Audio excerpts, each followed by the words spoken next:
With close to 30 years of Pokemon TCG history, we have seen some crazy cards.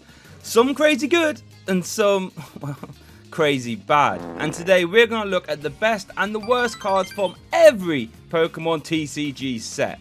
That's right, all 115 of them. And we'll even look at some honourable mentions too, including cards and sets that haven't even been released yet.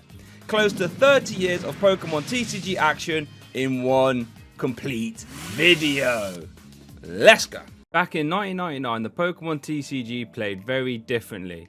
With no support or classification, you could play as many trainer cards as you like in a turn. This would be okay if the trainer cards wasn't too powerful. But in 1999, you had some crazy cards. Our best card from base set is one of those really high power trainer cards, Professor Oak. Professor Oak let you discard your hand and draw 7 new cards. This would often let you draw into other powerful trainers like energy removal, plus power, or even more copies of Professor Oak, so you could keep drawing for your deck and digging for whatever you wanted. Discarding your whole hand and drawing 7 cards is so strong that it is still played now as a format staple via Professor's research.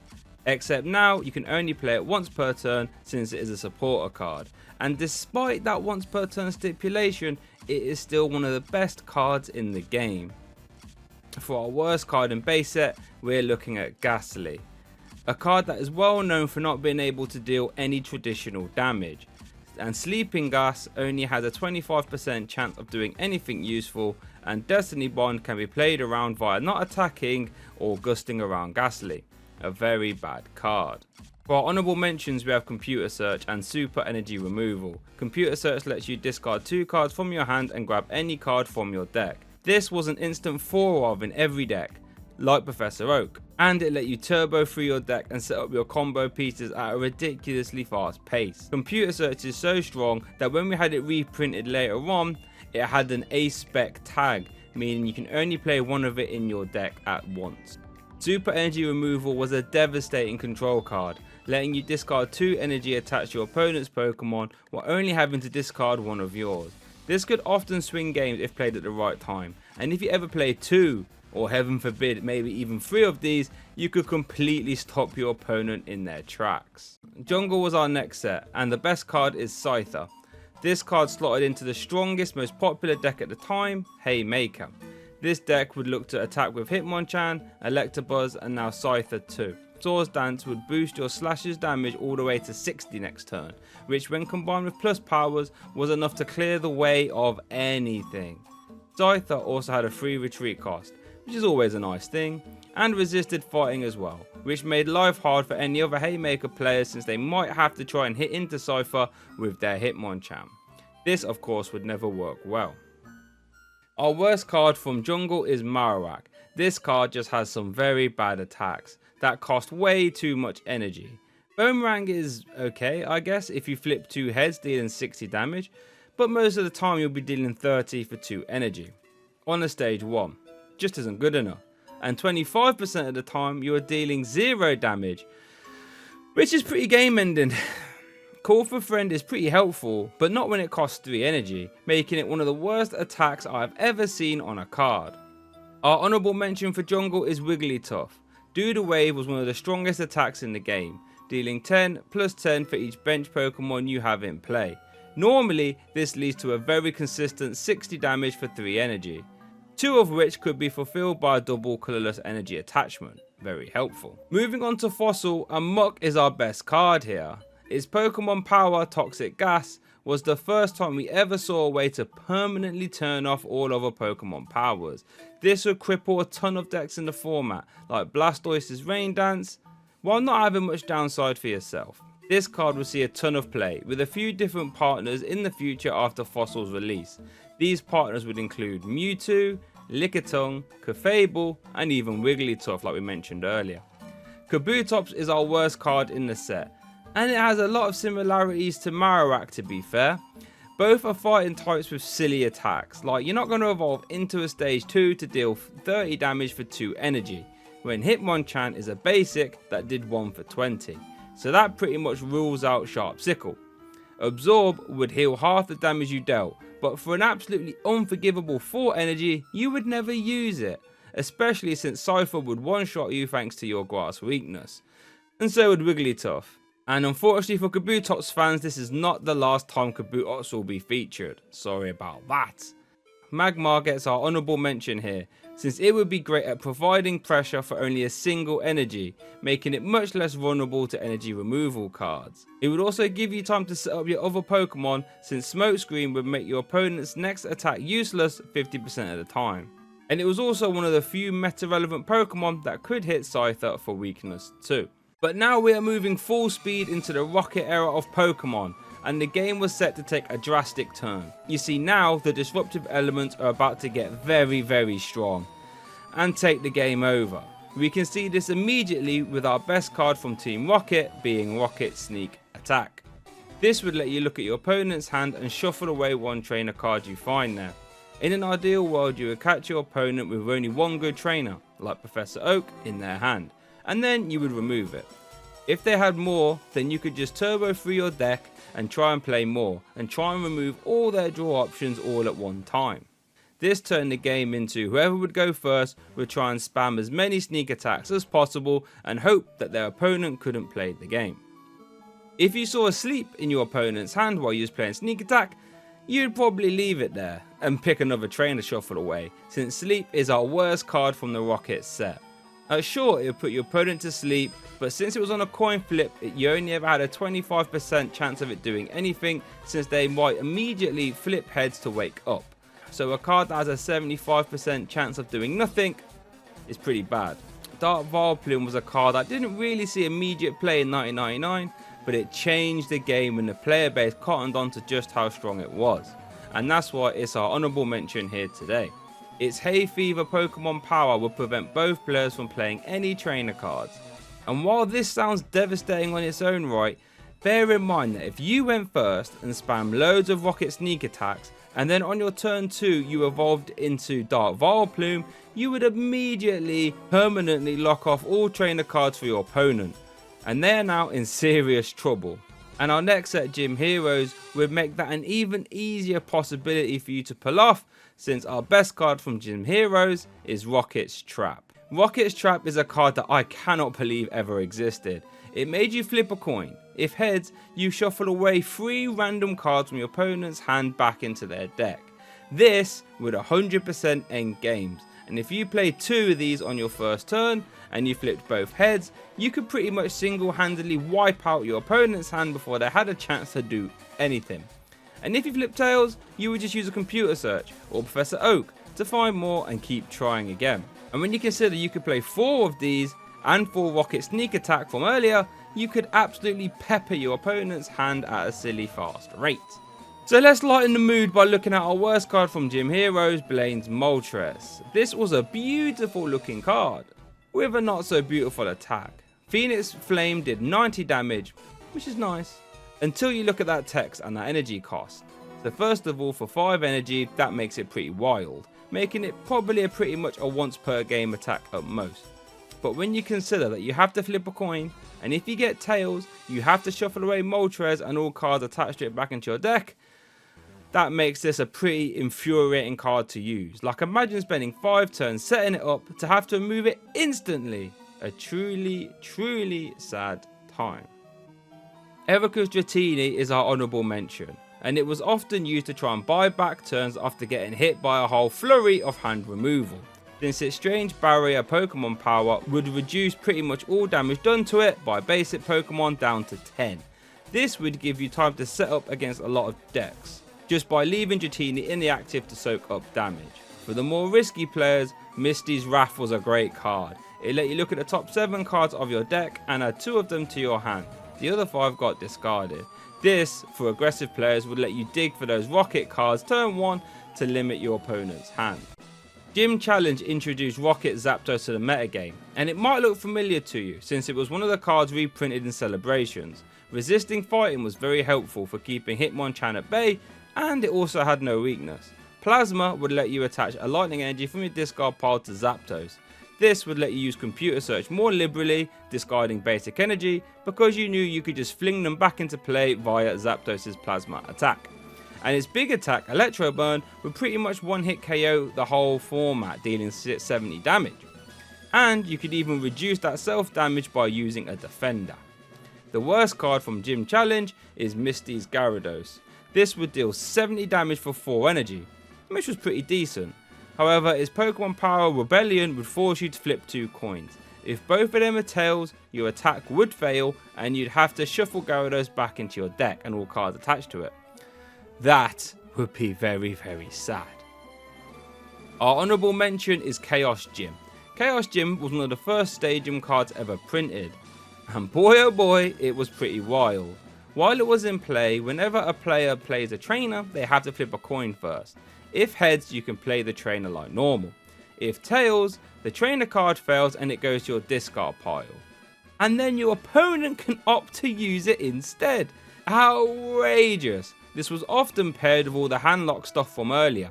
So even if you managed to top deck a Professor Oak, your opponent might stop you being able to use it via Chaos Gym. Incredible.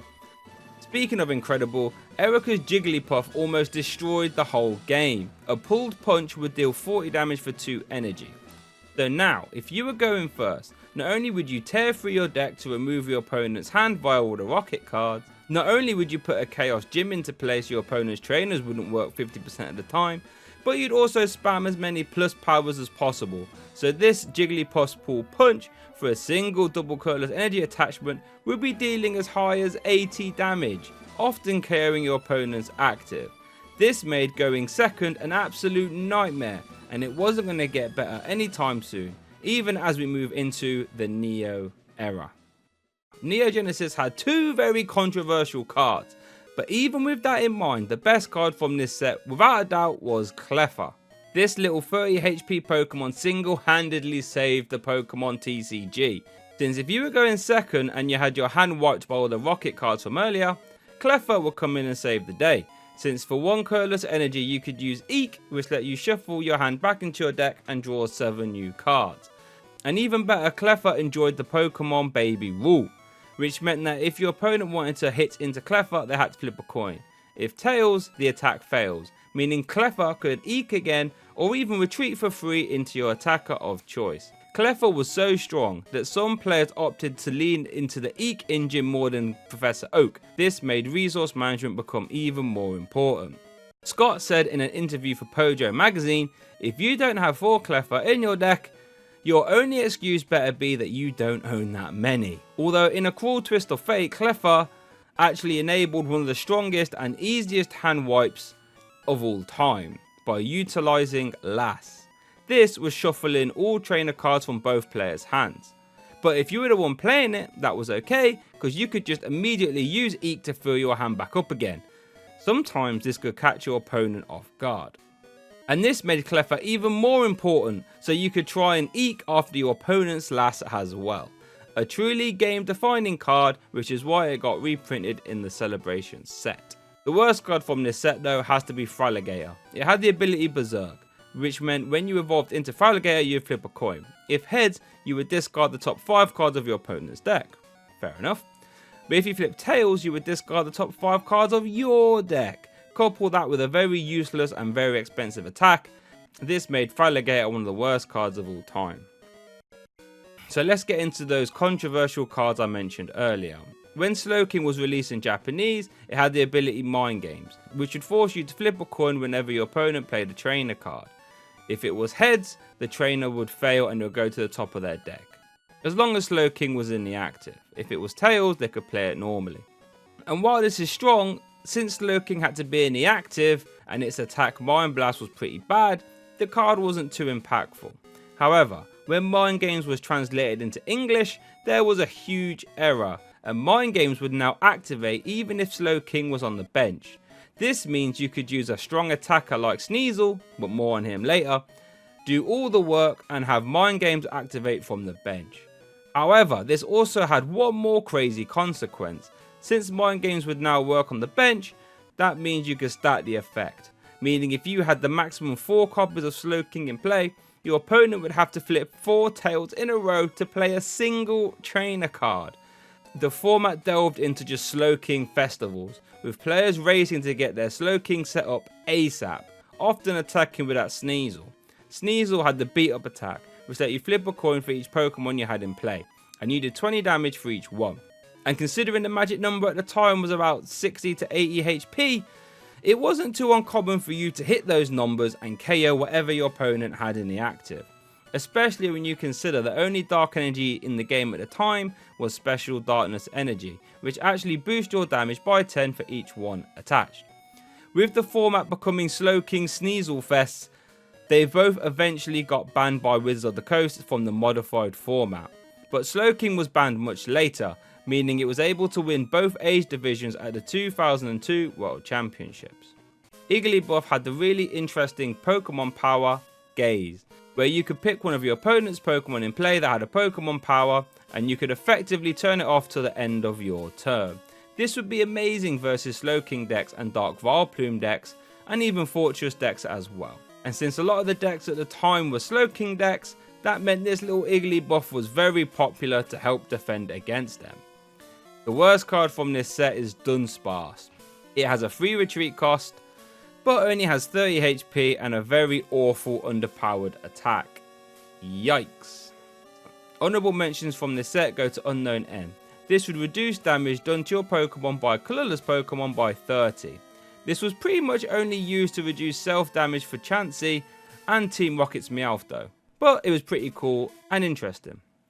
Neo Revelation introduced a very strong popular deck in the format that revolved around Entei.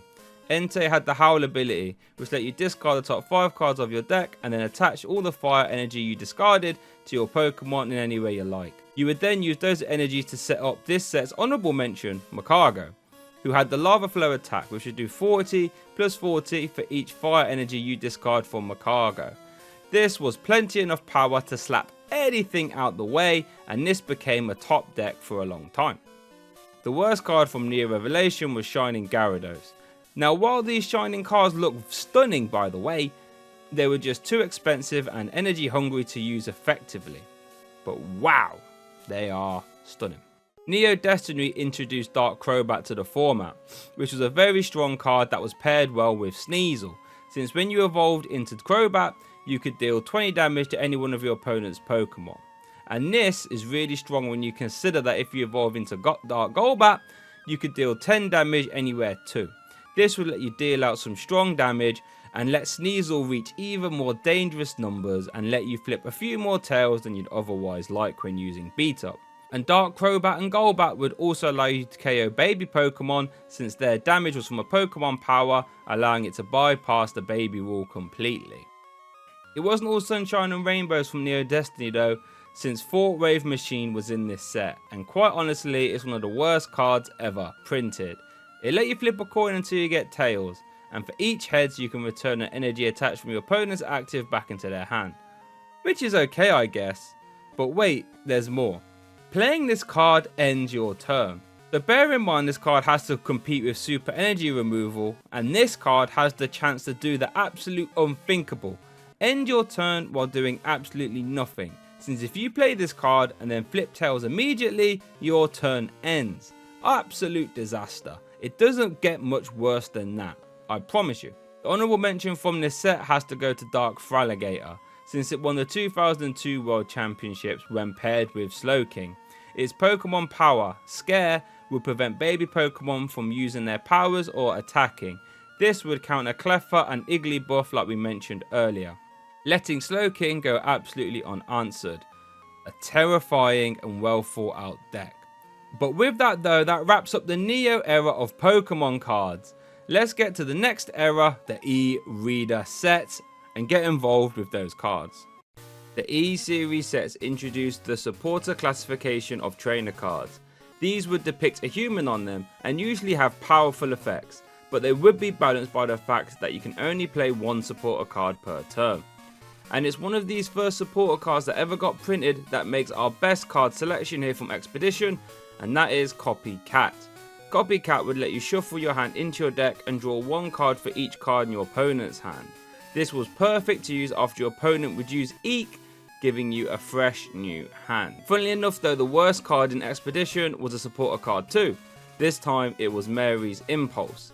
This one, however, was pretty awful, since you would flip a coin until you get tails, and then you would draw 2 cards for each head you got. This could be fun. I'm sure you're thinking you could draw, 4 to 8 cards a turn, if you're lucky enough. Until you realise that half the time you'll be drawing 0 cards because you would immediately flip tails. Sad times. Honourable mentions go to Pokemon Reversal for keeping reliable gusting effects in the format, since on a coin flip you could swap your opponent's active and hit into whatever you like. Propolis is up next, and this introduced Warp Energy into the game. This was a special energy card that let you swap your active Pokemon when you attached it to your active. Very handy. The worst card though has to be Crystal Kingdra. This card sucks in so many ways. It's a stage 2 and requires 3 different types of basic energy to attack. This is never going to end well. Like if we compare Kingdra's Dual Burn attack to Charizard's Scorching Wind, it should be obvious just how bad Kingdra really is. An honourable mention for this set goes to Juggler, for being another supporter card that got played in some decks to help out with some powerful extra draw power. And Pokemon Flank Hub for being another option to help these decks set up. Sky Ridge was the last e-reader set, and it introduced Oracle to the game, which would be a force on the meta moving forward. Oracle would let you grab any 2 cards from your deck and put them on a top. This at the very least would make sure that your next top deck would be amazing. But when you combine Oracle with any other way to draw cards outside of a supporter, this is when Oracle truly shines, because it lets you grab any 2 cards from your deck effectively. Very strong. The worst card in Sky Ridge has to be Crystal Golem. Just look at that attack cost. Like, wow, that just has to be one of the worst cards I've ever seen. There's nothing even fun to say about it. It's just bad. Honourable mentions go to Desert Shaman.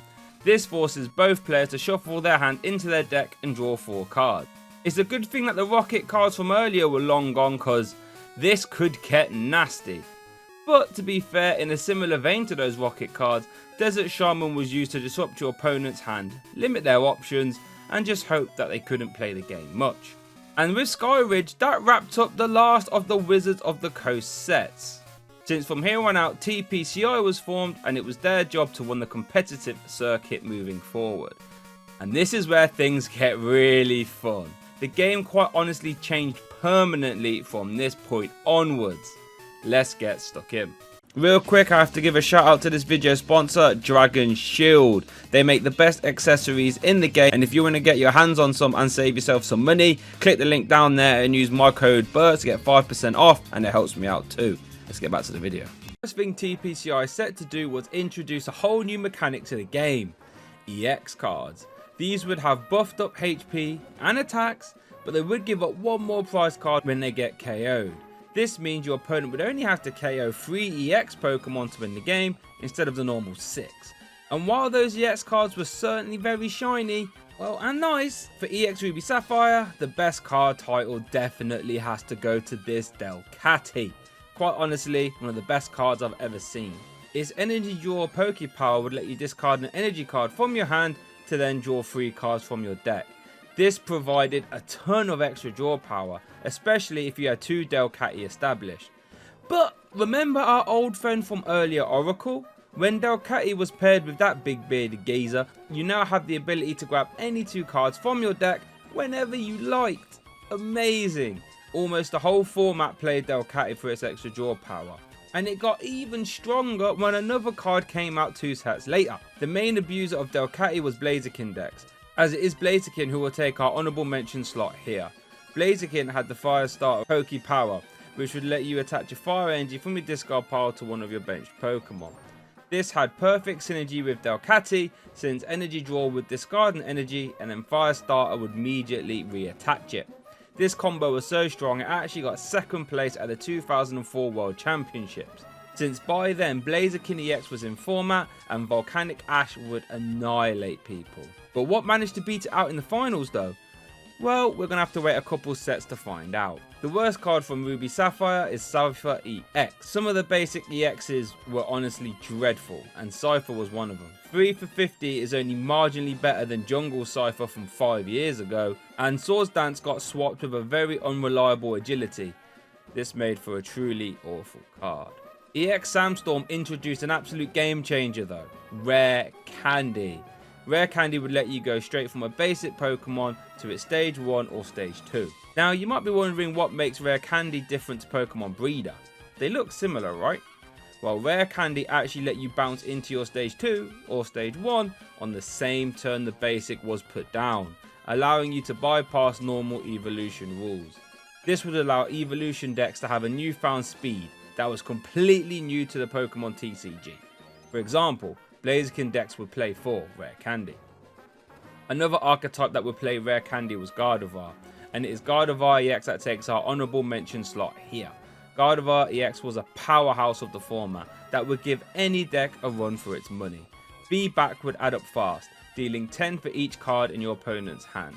And since Delcatty and Oracle would fill up people's hands really fast, feedback for 2 energy would be great for dealing massive damage in return.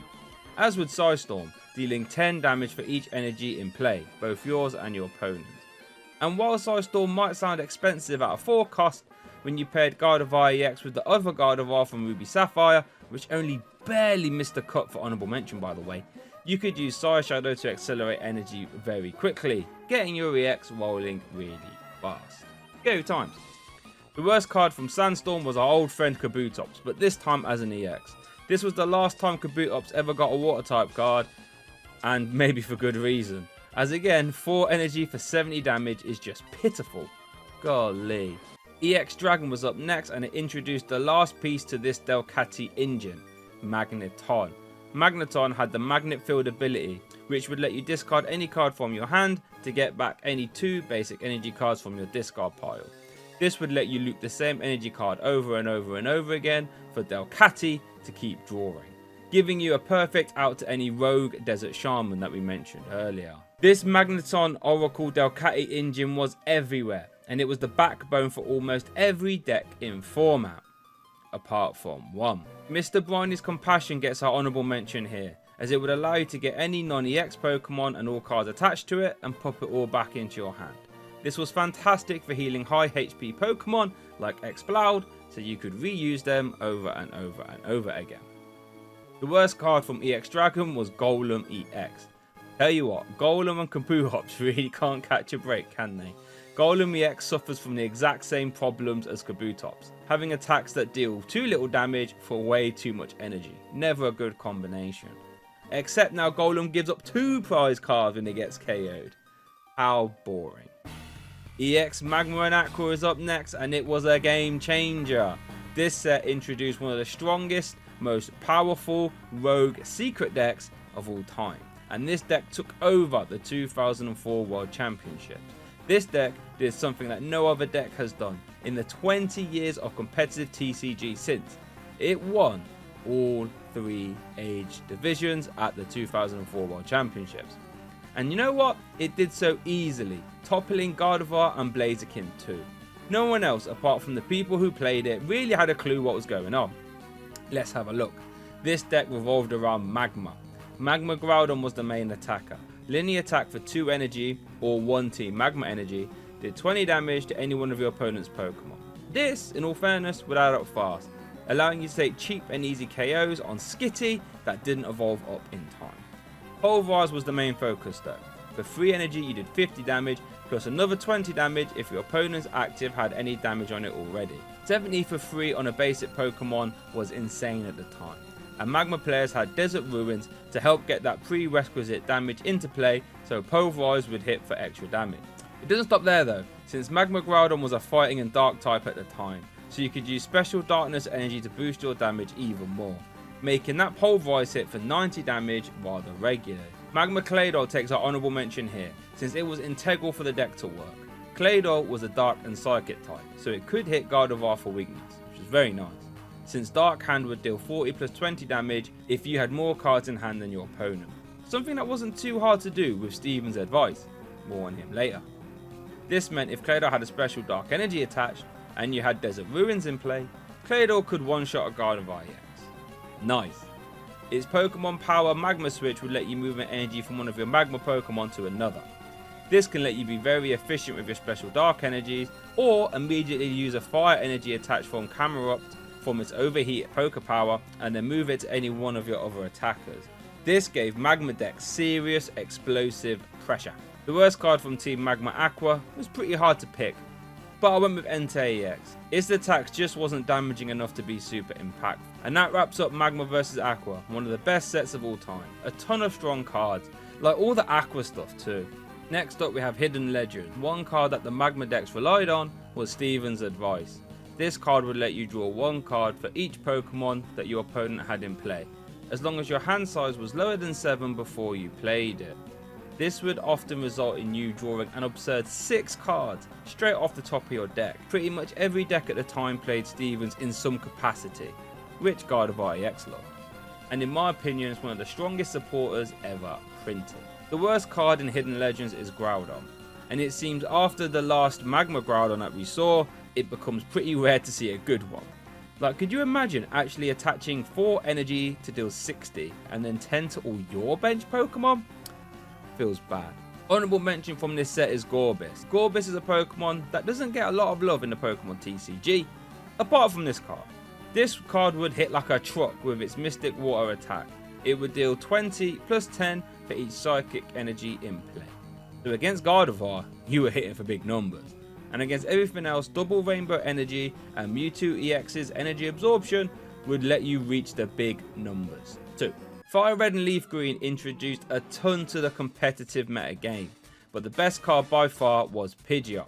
It had the quick search ability that would let you search your deck for any card and pop it straight into your hand. Can you imagine how much value you would get from this if you managed to get Pidgeot out early, allowing you to piece together any combo pieces you needed, or find your energy, or get your attackers of choice. The world is your shoulder when Pidgeot is out, and we might even see Pidgeot return later too. Honorable mentions for this set go to Celio's Network and Nidoqueen. Nidoqueen managed to win the Masters Division at the 2005 World Championship, stopping this cheeky chappy from winning all 3 A's divisions. Nidoqueen would swing really hard with his Power Lariat attack, which would deal more damage for each evolution Pokemon you had in play. And don't forget you would have Nidorina and Pidgeot and Nidoqueen to help out with that. Just a straightforward powerhouse of a card. Celio's Network was played in a 4 of in that deck, and a lot of other decks too, like the second place deck from that World Championships. It let you search your deck for any Pokemon apart from an EX and pop it into your hand. And sometimes that's all you needed, just one Pokemon and you were off to the races. Celio's provided that extremely well. The worst card from this set though has to be Gyarados EX. What even is there to say? Twister, while not even being that good in the first place, has the chance to do nothing if you flip 2 tails, and Dragon Rage costs 5 energy. Madness. Team Rocket are back though in EX Rocket Returns, and our best card is an absolutely legendary card, one of the best cards ever printed, Rocket's Admin. It offered a ton of utility in the early game by giving you a hand refresh to 6, but in the late game you could fire off a Rocket's Admin to limit your opponent's hand size, since Rocket's Admin forced both players to shuffle their hand into their deck and draw 1 for each prize card they have left. An absolute staple of the format, regardless of what format it is in. Monumental card. Speaking of monumental cards, the honourable mention for Rocket Returns is Dark Tyranitar. This card got 2nd place at the 2005 World Championships, and looking at these beefy attacks, it's not hard to see why.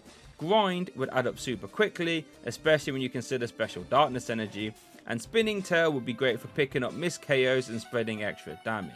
And you could even use Ancient Machine Rock to de-evolve all your opponent's Pokemon at once if you've used Spinning Tail enough. And Bite Off would deal a monstrous 120 damage to an EX Pokemon. And bear in mind we still had that Special Darkness energy, so this had no problem hitting all the way up to 160 damage very easily.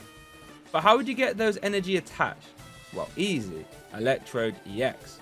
Extra Energy Bomb will give your opponent 2 prize cards, sure, because it KOs your Electrode. But in return, you can attach 5 energy cards from your deck to your Pokemon in any way you like. This meant you could flood your Tyranitar with a ton of energy and then fire off a Rocket's admin from earlier to put your opponent down to 4 cards before you actually attack. Cracking stuff. Here comes Team Rocket is our worst card, however. Flipping over your prize cards is nice. And it means you can take them as and when you need them. However, it did the exact same thing for your opponent, so it helped them out too. Silly card. Now, I really wanted to buy the best card from EX Deoxys for this video, but it was just too damn expensive. And that makes me sad, because Jirachi is one of my favourite Pokemon. But wow, this card is good. Its Wishing Star ability let you look at the top 5 cards of your deck and put one of them in your hand when Jirachi is in the active, and then after that Jirachi would go to sleep. This meant if you led Jirachi, you was extremely happy because that 5 card dig can help you set up, and after KOs you could send up Jirachi to help you stabilize, and then use any kind of switching card to get Jirachi back out the active. Phenomenal card, and it saw a ton of play in many different archetypes. Our honourable mention goes to Manectric EX. This card was the focal point of the 2006 World Championship winning deck, where you would use Disconnect as early as possible to lock your opponent from playing all their trainer cards, except supporters. This would let Manectric players lock in powerful stadiums like Cursed Stone, which would bolster your damage output, or Battle Frontier, which would permanently turn off Pidgeot from using Quick Search. Perfect for when you're trying to lock your opponent out the game. Our worst card from this set is Latios Gold Star. And to be honest, Shining Star deals decent damage if you're hitting into a stage 2, 150. But the forced discard and the 3 different energy costs was just too much to make reliably work. EX Emerald is our next set, and Medicham EX is our strongest card. Like I mentioned earlier, Medicham EX won 2 age divisions at the 2005 World Championships. Medicham had the Pokebody Wise Aura. This would turn off all Poke powers, apart from EXs, while Medicham EX was in the active, shutting down a whole lot of the format. Pure Power was great for taking down threats your opponents might have been setting up on the bench, and Sky Kick was just good enough to keep up tempo. This would wreak havoc on the format, clearly seen by winning 2 age divisions, and it actually won the 2005 US Nationals event too, which is normally the biggest event of. We mentioned Battle Frontier earlier when discussing Manectric EX, but it was actually printed in EX Emerald. This card would force Pidgeot decks to now play counter stadiums, otherwise it would completely turn off Pidgeot for the whole game, and being able to shut down one of the strongest Pokemon in the game just with a stadium card means it has to be a pretty good stadium card. The worst cards from EX Emerald was Kyogre and Groudon. I don't know what it is about these two, especially Groudon, but whew, these cards just have attacks that cost way too much energy. EX Unseen Forces. Lugia EX was the face of 2006. When paired with Blastoise EX and these mighty fine fellows, could power it up very fast. And look at that Elemental Blast. It could literally one-shot everything in the game, full stop. As simple as that. Absolutely stunning looking card as well. Our honourable mention goes to this little Ariados card. This card got 2nd place at the 2006 World Championship Senior Division. Reactive Poison did 10 plus 30 for each special condition affected on your opponent's active. Meaning if you was to pair this with Flareon EX's Pokemon Power Evolutionary Flame, which would burn and confuse your opponents when you evolved into Flareon, your Ariados had a potential 90 damage on your hands. For 1 energy too. Very naughty. The worst card from Unseen Forces was Entei Gold Star. The Gold Star cards were limited to only 1 per deck. But we did have some very strong ones like Jolteon, which we'll see later. But Entei, just well bad. For 3 fire energy you did 70 damage, which wasn't great. But if you had less prize cards left in your opponent, you discarded the top 10 cards of your deck. Could you hear me laughing as I read that out? Crazy talk. If you use this once at the wrong time in the game, you just lose. EX Delta Species was next, and the Delta sets introduced some very cool new cards, like a Lightning type Beldum and a Metal type Eevee, and some Holon supporter cards to go with them. Our best card, however, from Delta Species was Holon Transceiver. Holon Transceiver was a powerful engine from the moment it was released. Being able to search supporters from your deck or discard was very, very flexible. This flexibility would let you play small packages of situational supporters and pluck them out exactly when and where you needed them, like Mentor, Scientist or Adventurer. Even though the Holland supporters tended to be a little less powerful than their non-Holland counterparts, Transceiver absolutely eroded that difference and made them a whole lot better due to the consistency that Transceiver offered. Most, if not all decks would play a Holland package of some sort, making for one of the most influential and powerful engines of all time. Honourable mentions. Speaking of Hollands, we have two of their Pokemon here as our honourable mention. Holland Magneton and Holland's Electrode. These would let you attach them to Pokemon as an effective 2 Rainbow Energy. This would open the door to a ton of different energy hungry attackers being viable, like Delta Metagross and Dragonite for example. And these Pokemon energy hybrids would affect the metagame in a tremendous way moving forward. And it's not hard to see why. But would you believe it here? Groudon Goldstar is making another appearance as our worst card. And I'm not sure what planet Groudon is on, thinking Ground Slash would be a good attack. But it definitely isn't a good attack here on planet Earth.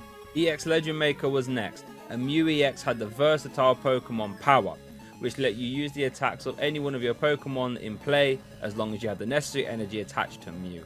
This would have a ton of uses, so many uses in fact, that it was paired with Manectric to win the 2006 World Championships from earlier. And with 4 Rainbow Energy and Manectric backing it up, Mew was just very versatile, and it's not hard to see why. Speaking of the World Championships, the 2007 Senior World Championships was won by a Banette EX deck. Shady Move let you move 1 damage counter from one player's Pokemon to another, and Shadow Count would swing for a 90 damage for 2 energy. Very efficient, very scary, and very well played. Our worst card however is Registeel Goldstar, by far the worst card in the set. The Goldstar cards from this set seem to love doing more damage or other effects if your opponent has 1 prize card left, but Registeel takes it a step too far, since not only does your opponent have to have 1 prize card left for you to get your buff, but Registeel has to be your only Pokemon in play. For Final Laser to spread 6 damage counters instead of 3. Madness. Holland Phantoms introduced another Pokemon that we could attach as 2 Rainbow Energy, except this time it was Cast Form. Cast Form could not only be used to attach energy however, but Delta Draw could also provide some serious draw power, often netting you an additional 4 to 5 cards a turn. And since Cast Form was a basic, it could be searched from via Holland's Mentor, which made it so much more easier to use. This card saw so much play in decks like Flygon, Gardevoir and Rye Eggs. Speaking of Rye Eggs though, that is this set's honourable mention. This rogue deck took US Nationals by storm. No one else knew about it apart from Poker and his testing group, and even then it was thrown together only a week before. This deck used a combination of Delta Raichu and Executor to destroy opponents. Raichu would deal 20 damage to all Pokemon in play that had a Pokemon Power or Pokemon Body. And obviously you didn't play any of them, so you very rarely be hitting yourself. And this worked well with Cursed Stone, making it 30 damage dealt to Pokemon with Pokemon Powers. Executor's Delta Circle would hit like a truck, dealing 10 plus 10 for each Delta Pokemon you have in play. This combination would punch holes in the metagame, leading to this deck winning 2006 National Championships in the USA, without losing a single round. Something that has not been done before. And it also met itself in the finals, a mirror match of 2 Secret Rogue decks. For our worst card from this set, we have to look at Rayquaza. While this card looks stunning, Outrage had the potential to deal 0 damage 50% of the time, and 3 for 40 was, well, 3 for 40. This set's best card was Cessation Crystal. This card terrified the 2007 format, and continued to be a pain right up until it rotated, since it fully shut down any Pokemon or deck that relied on Pokebodies or powers to set up. This, quite honestly, could be the strongest tool card of all time. This card forced Windstorm to become a mandatory include in decks, because otherwise, one single copy of Cessation Crystal would cause decks to fold instantly. Very, very, very scary, and I'd love for a card like this to be printed now. Honourable mention from this set is Crystal Beach. Crystal Beach is one killer stadium card. This card turned off double Rainbow Energy and Scramble Energy, both of which were played heavily in decks like Gardevoir and eventually in Proleon too, but more on him later. as well as turning off all the hold-on energy from Magneton, Castform and Electro. Another crazy card that made Windstorm even more important to play. Our worst card though is Blaziken EX. It might seem harsh, but Burn Away would actually hurt you if you KO'd something with it. Not something you really want to do too often, and this attack also costs 4 energy too. Dragon Frontiers. Rayquaza EX is one of the coolest and best designed cards I have ever seen. Its Rage Aura Pokemon body let you ignore the colourless energy costs in the attacks if you are behind on prize cards. This let you use Special Circuit for 1 lightning energy instead of 2. And the attack for 1 energy was nuts, dealing a 30 damage snipe or a 50 damage one if the target Pokemon had a Poke Power or body, which as you can imagine was a lot of the format. This was at its strongest when it was paired with a certain other EX, but more on that later. Even Sky High Claws for 2 lightning energy or 1 Holon Castform was extremely effective after those Special Circuit pings. Flygon EX has our honourable mention here. It was one of the strongest stage 2s at the time with some insane fundamentals. Having no weakness is actually huge, and its Pokebody would let you put 1 damage counter on all your opponent's bench basic Pokemon in between turns. This meant if you just sat Flygon in the active and tank hits, which it was perfectly capable of doing with 150 HP, you were applying some serious damage. This sand damage Pokemon body worked so well with its Psychic Pulse attack, which dealt a respectable 80 to the active and 10 to anything else that had damage on it already, which would be a lot. Flygon EX even got a top 8 and a top 16 at the 2007 World Championships, and it won the junior division. Very good. Our other honourable mention is Metal type Nidoqueen. This card had the insane Pokemon Power Invitation, which let you search your deck for any Pokemon and pop it into your hand once per turn. This would boost your consistency immediately. And the attack wasn't half bad either, dealing 90 damage for 3 energy, if you had enough Pokemon in the discard pile. This Nidoqueen featured 2nd place at the 2007 World Championships too. The worst card from this set though was Snorlax, but it is pretty interesting. But it couldn't attack. Instead, it relied on putting damage counters on your opponent's active while it was asleep. Not very reliable, but a fun card though, can't lie. EX Power Keepers is our last set before we get to 4th gen. And without a doubt, the best card was Absol EX. Absol EX had the Cursed Eyes Pokemon Power, which would let you move 3 damage counters from one of your opponent's Pokemon to another one when you put the Absol in play. This was so strong that 4 copies of Absol were in the 2007 World Championship deck, where you would use Absol to round up damage from Jolteon EX and Rayquaza EX from earlier for key KOs when you needed them. And the attack wasn't half bad either, dealing 30 damage to the active and 10 to all opponents' bench Pokemon.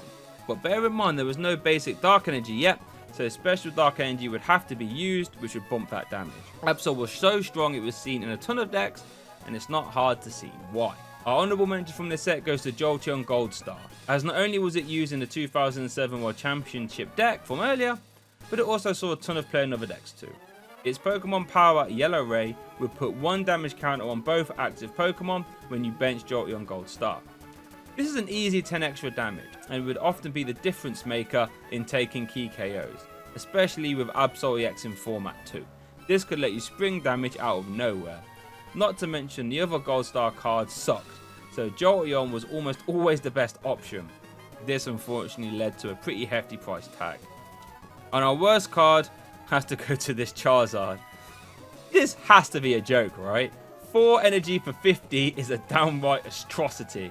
And sure, the artwork is okay, but it's probably the only okay thing about this card. Boy, oh boy. But that wraps up the 3rd gen of the Pokemon TCG.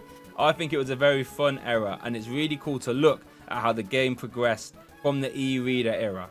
Up next is a lot of people's favourite era of all time, 4th gen, Diamond and Pearl up next. Diamond and Pearl is up first, and we are going with our best card being Dusknoir. Dusknoir's very first card is a very strong one too. Its Poke Power Dark Palm will allow you to shuffle away one of your opponent's bench Pokemon and all cards attached to it if they had over 4 bench Pokemon in play. This would lead to immense mind games being played, since at any time your opponent could bench Duskull, rare candy into Dusknoir, and then whisk away one of your Pokemon. A very, very scary prospect indeed. This led to Dusknoir being played as a 1-0-1 line pretty much all the way until it rotated out of format. Empoleon gets the honourable mention here because immediately at the 2007 World Championships it was taking names since it got 3rd place. Having 130 HP on a 1 prize Pokemon at the time was nuts, rivaling Flygon EX from earlier. But what made Empoleon so devastating was his Aqua Jet attack. 3 energy, 70 damage and then a 20 snipe on a coin flip was very, very strong. But when you consider you could power this up with a single scramble energy, starts to get a bit nuts. Meaning you could sacrifice a Prinplup, which did massive snipe damage too by the way, and then start swinging with Empoleon for a single energy attachment. Wild. And if that wasn't gross enough, Empoleon decks would also abuse Cessation Crystal too, to start ability locking. Absolutely gross. Our other honourable mention though goes to Basic Dark and Basic Metal Energy, since this was the first time they ever existed in the Pokemon TCG. So that's nice. The worst card in Diamond and Pearl was Bibarel. Rest didn't even heal all the damage off you, it just healed 4 damage counters and put you to sleep, so not really very helpful. And Takedown did 10 damage to yourself and 60 wasn't a great break point anyway, so just not a good start for Bibarel really. Mysterious Treasures is our next set, and our best card is Bebe's Search. While Bebe's Search didn't immediately light the format on fire, when Professor Elm and Celio's network left the format after the 2008 World Championships, Bebe's Search became a fore-of in almost every deck moving forward. Its no-nonsense Pokemon search was just way too valuable for players to pass up. Our honourable mention goes to Blissey, since it managed to go toe-to-toe with the mighty Gardevoir Gallade deck, but more on that later. On release, it was a monstrous donk deck that would swing for 40 damage very early on and continue to ramp damage fast, since Blissful Blast did more damage depending on how much energy you had attached to it, and the attack would also let you attach 1 energy from the discard pile too before calculating damage. And since you didn't really care for its Pokemon power, you could abuse Cessation Crystal as well to continue to lock your opponent. This strategy was so strong it got 2nd place at the 2008 World Championships with 4 Crystal Beach to help limit all that silly scramble and double rainbow energies that were flying around. The worst card though has to be Tyranitar. Its attacks were just way too situational to be useful, and Ground Burn was just way too energy hungry to use. Poor Tyranitar. Now Secret Wonders, in many people's opinion, gave us the strongest Pokemon deck of all time. This was the most oppressive deck in the 25 plus years of the Pokemon TCG, everybody. And the face of it is none other than Gardevoir. Its Poke Power Telepass would let you search your opponent's discard pile for a supporter and use the effects of it as this Poke Power. So you can help yourself set up by using cards like Bebe's Search. Or you could be mean and use it to disrupt by copying cards like Team Galactic's Wager. This would force both players to shuffle their hand into their deck and then play rock, paper, scissors. The winner gets to draw 6 cards and the loser draws 3. This could often cheese your opponent out the game, and even if you'd lost, you still had your own supporter as a Gardevoir player to back yourself up. With a whole host of energy to back it up like double rainbow energy and scramble energy, attacking turn 2 was a very possible outcome. And you would definitely want to be attacking turn 2, since Psychic Lock was deadly, dealing 60 damage and locking off your opponent from using any Poke Powers next turn. So could you imagine just how strong this would be if you used it with a Team Galactic's Wager that I mentioned earlier? So you could reduce your opponent's hand size down to 3 and then lock away all Poke Powers too. Gardevoir even had a level X card, which could be used in all fairness, which would allow you to tank more powerful hits and then move out the way without having to discard your energy. And you never know, bring down could sometimes be helpful too. And as if that wasn't enough for this deck, you even had access to Gallade, which basically gave you access to a free KO once per game with Psychic Cut, which did 60 damage plus 20 for each one of your face down prize cards that you choose to flip up. So you even get a free town map while essentially one-shotting anything too. And with a card that came out in the next set, Great Encounters, the Gardevoir deck became basically unstoppable. The format delved into people playing Gardevoir or people just flat out countering Gardevoir. And this was evident with it winning the 2008 World Championships and coming second in 2010 too, where it narrowly lost to a top deck of all things. It's hard for me to explain just how dominant this deck was, but just trust me, it might very well be the strongest deck of all time. So let's go from the strongest deck of all time to our worst card from the set, and it's our good old friend Golem. Double Throw was okay at best, but Megaton Rock was very strange. Already 4 energy for 80 damage wasn't great, but you could choose to do 40 instead, and if you did, you would reduce damage done to you next turn by 42. Very odd.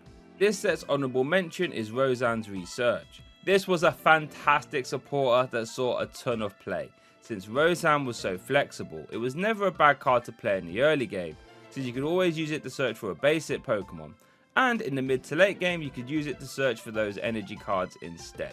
This resulted in it being a 4 of in pretty much every deck. Great encounters.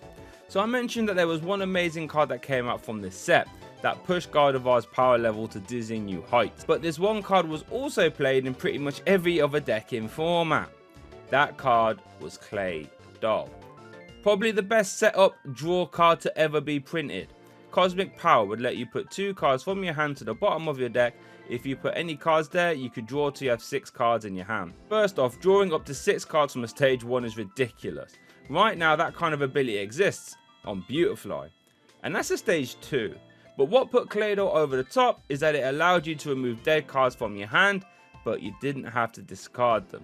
This made Claydol an insta-play in pretty much everything. You would be very surprised to see someone not playing Claydol. It wasn't too uncommon for you to draw over 20 cards over the course of the game with Cosmic Power, making it one of the best cards ever printed.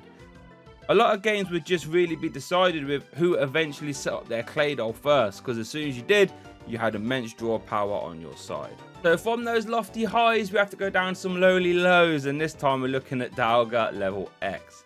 This had the Poke Power time skip, where once during your turn before you attack, you can have your opponent flip 2 coins. If both of them are heads, your turn ends immediately. Oh dear. If both were tails though, your opponent only gets to draw a card for their turn before it immediately passes back over to you. So with a 25% chance of ending your turn, that made this pretty unplayable. Since if that ever happened to you, you pretty much lost the game there and then, no questions asked.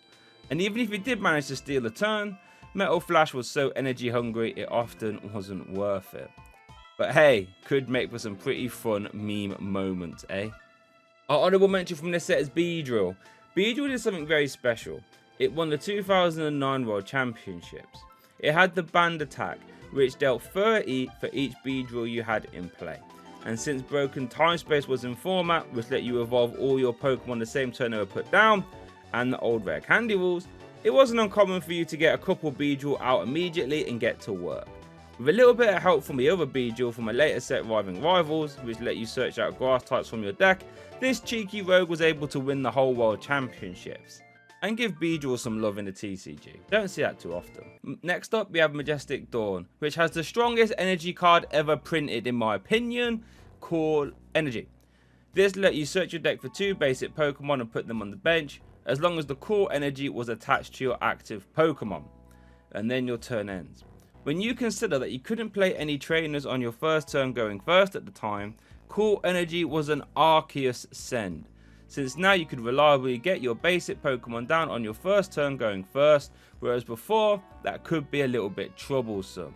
And while this effect doesn't seem to be that strong, bear in mind that all the top 8 decks from 2008, 2009, 2010 World Championships, half of them all featured 4 times Core Energy. Our worst card though is Mum's Kindness. What an awful draw card. Can you even call it a draw card? Because drawing 2 is terrible. No reason to play this card ever. Ridiculous. Our honourable mention is this cute little chat up card. For 0 energy you can shuffle your hand away and draw as many cards as your opponent has in their hand. This was normally good for a hand refresh for about 5 or 6, and considering it was for 0 energy on a basic Pokemon with a free retreat cost, you know, can't really complain too much. Legends Awakened. Oh goodness, I told you the Diamond and Pearl era was pretty crazy. Legend Awakened introduced a top 5 card into the game. Maybe even the best card to ever get printed. Uxie. It had the set up Poke power that let you draw till you have 7 cards in your hand when you bench the Uxie. 7 cards just for benching a basic Pokemon is nuts. Rosan Research, or later on Pokemon Collector, could search for Uxie as well as other basics, so then you would empty them all onto your bench and Uxie would just replace every card you just played immediately, allowing you to continue your setup or to prepare for next turn. All of this on a card that wasn't even a multi-prizer, or a card that didn't really need any other form of real preparation. Just pop it into play and go grab some cards. It had decent HP and a 1 retreat cost too.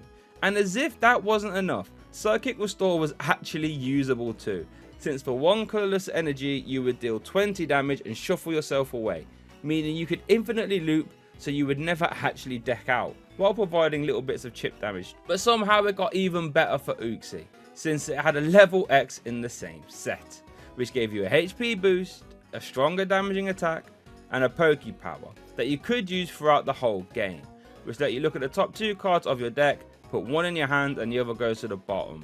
This level X completely eroded the only downside to playing Uxie, since without the level X, when you used Uxie, it would take up a valuable bench spot, while for the most part having no further use. However, the level X meant you now had a use for Uxie throughout the rest of the game, and it was still very helpful. Phenomenal. Uxie was so strong that when a similar card was printed later on, years down the road, Chain Mini X, it gave up an extra prize card, had comparably much less HP than the rest of the format, and it only drew up to 6. But even then, it was still a format defining card. Magical. Our honourable mention goes to Azelf, one of the fairest cards ever printed. I'm sure all players, if given the chance, would have this card permanently stay in our standard format. Its Time Walk ability allowed you to look at all your prize cards when you bench Azelf. Then you choose one Pokemon you find there and put it into your hand. And then you put 1 card from your hand into your prizes and turn them all face down. So at face value, this would let you liberate precious Pokemon from your prizes in a time where 101 lines wasn't too uncommon. But it also let you look at your prizes and write them down, so you could take them in whatever order you wanted to, giving you so much control over the game and knowledge of your prizes, which at the highest levels of competitive play could mean all the difference. The worst card from Legends Awakened was Poliwrath. Focus Punch was normally useless, since you couldn't use it if Poliwrath took damage last turn. So, great. And Submission was too expensive for not enough damage, while also damaging yourself too for some reason. Madness. Stormfront. Now, I told you the Diamond and Pearl era was insane. Next up is Stormfront. And this set is widely regarded as being the best set of all time. Quite honestly, there are a ton of super playable cards.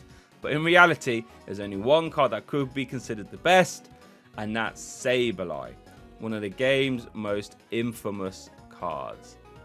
First off, Sableye's Pokebody meant that if you led it to start the game, you could force yourself to go first. Amazing. Outside of that, on release, Sableye saw most of its play in Gyarados, where it was used to help set up in the early game, using Impersonate for 0 energy to discard a supporter from your deck, and then make that supporter the effect of the attack. Since Gyarados needed multiple Magikarp in the discard pile to start dishing out damage, Sableye letting you play extra copies of Rosan's or later on Collector was perfect. But Sableye had another sneaky use.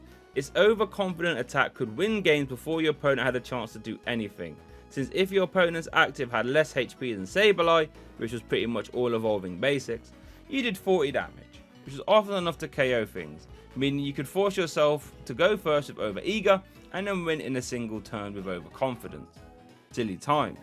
Later on in the format, Sableye was used so players could play Judge to reset their opponent's hand down to 4, and then effectively play Cyrus's initiative as well in the same turn, via Impersonate, which would allow you to remove 2 cards from your opponent's hand, leaving them with a potential 2-card hand. And this somehow wasn't the most infamous thing Sableye could do though, since if we was to fast forward all the way to the black and white set release, they were planning on doing a rule change that would let players use all trainer cards on their first turn going first. This turned Sableye from a fun cheese card to the most powerful card in the format by far, since now you could force yourself to go first, spam cards like plus power to increase your damage into the active, then play a ton of Uxie to almost draw your whole deck, So after that you could play Crobat, which would do 10 damage each time you benched it, Poketurn, which would pick it back up so you could use it again. The result of all this plus power and Crobat spam was that even if your opponent had 3 Pokemon in play to start the game, which let's be honest is pretty rare, normally it's 1 or 2, you could pile all the Crobat damage into one bench Pokemon to KO it. You could use Seeker to force them to pick up the other one, and then spam all the plus powers to KO the active. And since Overeager would force you to go first, there was nothing your opponent could do to stop it. This was shaping up to be a nightmare. Sable Donk was going to be the only real deck people could play, and it was that strong. This forced TPCR to do something they have never done before, and that was do an emergency rotation to remove all the Diamond and Pearl cards before US Nationals 2011. Removing the Sableye threat before it could really materialise. And for that, Sableye has to be the best card from Stormfront. And now for honourable mentions, and to be honest, there could be a whole multitude of honourable mentions, like Gyarados. Gyarados started off as a secret deck that won French Nationals, and then top 8 Worlds in 2009. It was a very efficient attacker that when 3 Magikarp from the discard pile would swing for 90 damage for 0 energy. Once Gyarados was swinging, Crobat and plus powers and Buck's training would mean that nothing was safe from a Gyarados one shot. And if your Gyarados went down for whatever reason, you could just recover a Magikarp and use Broken Time Space to put it straight back down again. Easy does it. This deck was so strong that it even got top 8 at 2010 Worlds as well. A deck that performed at the highest levels for a very long time. Gengar was a very tricky card. Shadow Room for 1 energy let you put 3 damage counters on one of your opponent's Pokemon. Unless it had a Poke Power, then it did 6 damage counters instead. And Poltergeist forced your opponent to play their trainers even if they didn't want to, since you would do 30 for each trainer card in their hand. And to top it off, Fainting Spell would pick up cheeky KOs, since when Gengar would get KO'd you would flip a coin. If heads, your opponent's Pokemon would be KO'd too. Gengar's best partner would be released a little bit later though, Vileplume, which did train a lot with its Pokebody, meaning that Poltergeist would hit for massive damage. By far the most playable Machamp card. Takeout would auto KO your opponent's active if they were a basic Pokemon. And since the format in a few years would be dominated by SP basic Pokemon, this Machamp would deal some massive carnage to the format. You could even use the Level X for some extra shenanigans too. The worst card from Stormfront was this secret rare Charizard. And since it was a base set throwback, the numbers just didn't compete with the metagame. But I can't really hate on it too much. It is a throwback card though after all. Platinum! So now we're in the Platinum era. And off the back of Stormfront, you would think they'd have a break. You know, Gardevoir and Claydol, Stormfront. But no. Platinum followed up with some absolute heaters. Platinum introduced the SB Pokemon mechanic, which was special Pokemon basically. And these set the tone of the format moving forward. These Pokemon were all basic and had special supporting cards that interacted exclusively with them. There were 2 standout cards however.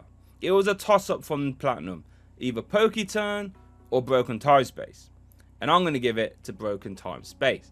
I mean, what else is there to say? Just reading the card lets you know how silly it is. A stadium that lets you instantly evolve a Pokemon the same turn it was put down is silly, but beautiful at the same time. This led to a format where evolution decks could keep up with big basic turbo decks as well. This let you get a Claydol into play in a single turn, which could often make or break games. This can let you go from a Weedle to a Beedrill in a single turn as well. While Broken Time Space was only legal for 2 World Championships, it won 1 and featured in the top 4 deck of the second. And if it wasn't for Sableye's format rotation, it definitely would have seen more placements at the highest of stages. It was robbed, quite honestly. And that makes our honourable mention Poketurn. This card though was nuts, allowing you to pick up an SP Pokemon and put all cards attached to it back into your hand. On face value, this seems like a simple way to heal damage. And it is, but it was so much more than that. With some Pokemon SP having strong coming into play powers like Crobat G's Flash Bite that let you place a damage counter when you benched it, card would have been strong without Poketurn to be honest. But with Poketurn, Crobat became an absolute damage pumper, capable of fixing all kinds of maths. There were another 2 massive cards that Poketurn used to great effect too. But we're going to have to wait a couple of sets to see them, so keep your eyes peeled for that. Bronzong was another fan of Poketurn, since it moved an energy from an SP to any one of your other Pokemon. So you could use it once and then use a Poketurn to use it twice in the same turn, or just to heal the damage that Galactic Switch did to Bronzong 2. A truly format defining card and was an instant throw of in every SP deck. The card was so strong that some non-SP decks even played this in combination with another card to make for a fantastic little engine. Another honourable mention is Cyrus's Conspiracy.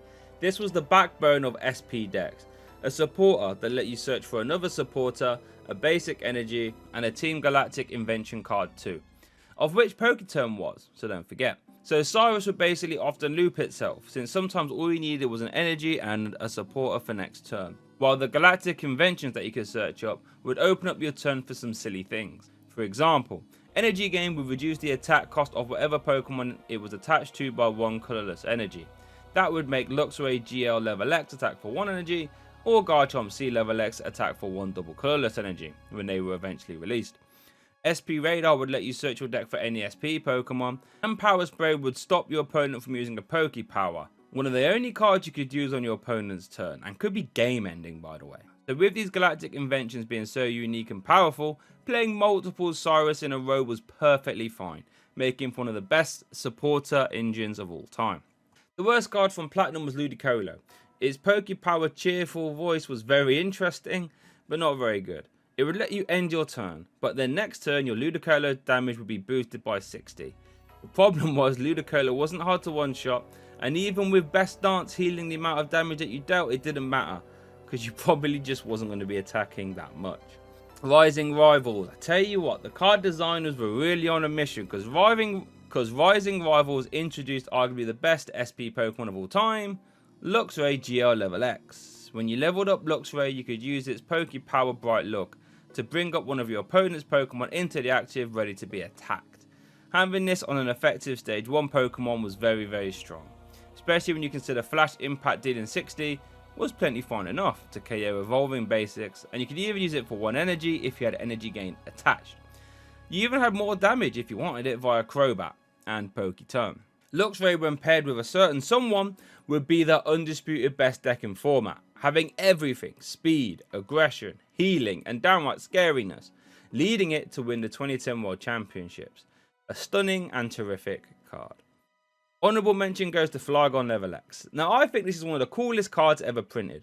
Flygon Level X had the Poke Body, which meant if it was in the active in between turns, you could discard the top card of your opponent's deck. If Flygon had a Memory Berry attached, then you could use Sand Tomb from Trapinch to stop the Pokemon from retreating too. Palkia Level X Restructure made bringing those weak Pokemon into the active easy. And the other Flygon had the Rainbow Float Pokemon Power, meaning you were immune to getting stranded yourself.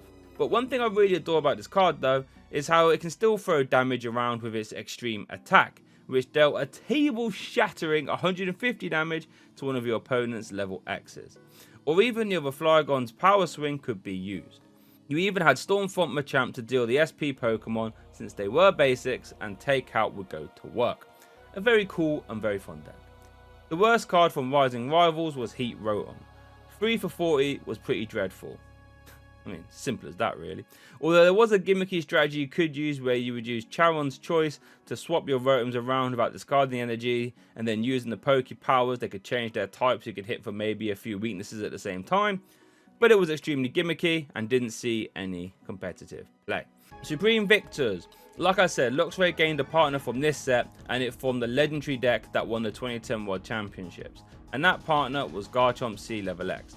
This card had it all. Its Poke Power would allow you to remove all damage from your SP Pokemon when you put it into play. This could have some major effects on games, since Lux Chomps would almost exclusively play SP Pokemon. But the attack was the star of the show. For 3 energy, or a double colourless energy when Energy Gain was attached, you could deal 80 damage to any one of your opponent's Pokemon. This was the perfect number for KOing Claydolls and any low HP evolving basics like Rolls. All of this with a free retreat cost too. This power and speed worked very well with Luxray Level X, and this SP deck became the face of the format, and one of the most iconic decks of all time. This is evident since both Garchomp and Luxray were reprinted in the Celebrations set. Our honourable mention from this set is Cyrus's Initiative. This would let you flip 2 coins, and for each head you could choose a card from your opponent's hand and put it to the bottom of their deck. This was mostly used with Sableye from earlier to effectively play Judge and Cyrus in the same turn, possibly leaving your opponent with a 2-card hand. That right there is gross. The worst card in Supreme Victors is Arcanine, and it really isn't even close. Let's just compare this card to Hitmonchan all the way back from base set, shall we? Arcanine's Combustion did 40 damage for 4 energy, and Hitmonchan did 20 for 1. But the comparisons get even worse, since if I was to fast forward a little bit to the Heart Gold Soul Silver expansion, this Growlithe was in format. It has 70 HP and does 40 damage for 3 energy, meaning if you were to evolve, you'd actually have to attach more energy to deal the same amount of damage, and you only gain 10 extra HP, making this Arcanine one of the worst cards ever printed. Arceus is up next, and it's our last set before the Heart Gold Soul Silver era, and meaning the Platinum and Diamond and Pearl era would go out with a bang. The best card was Spiritomb. Its Keystone Seal Pokebody would prevent both players from playing any trainer cards while it was in the active. This would slow down the game heavily, giving non-SP decks time to get set up and evolve. Its attack for 0 energy actually helped with this goal too, since it would let you search your deck for an evolution to one of your Pokemon that you have in play, and then evolve it.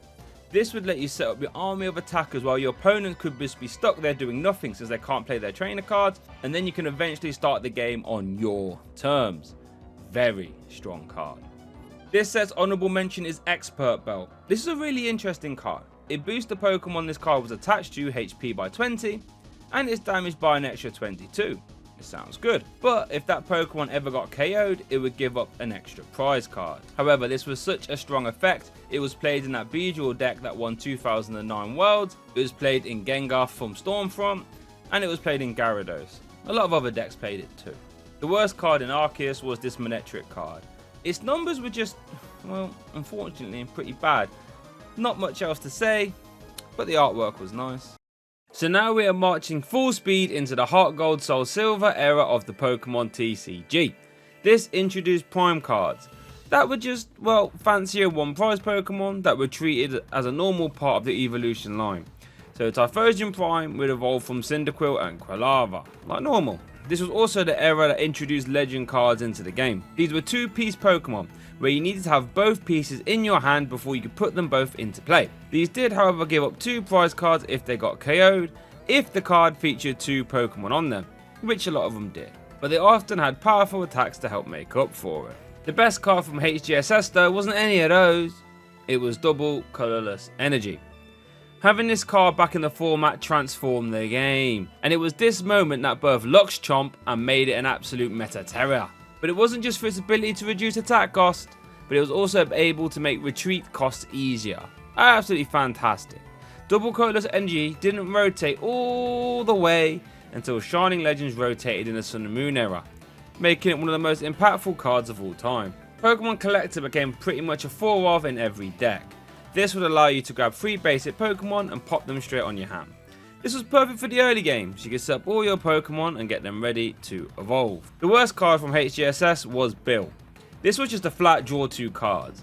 This would have had to compete with Cherin soon enough, which was just, well, draw 3. So it had no use. But immediately out the gate it had to compete with Cynthia's Feelings, Professor Oak's New Theory and Felicity Drawing. All of which were just, well, better. The best card from Unleashed was Shaman.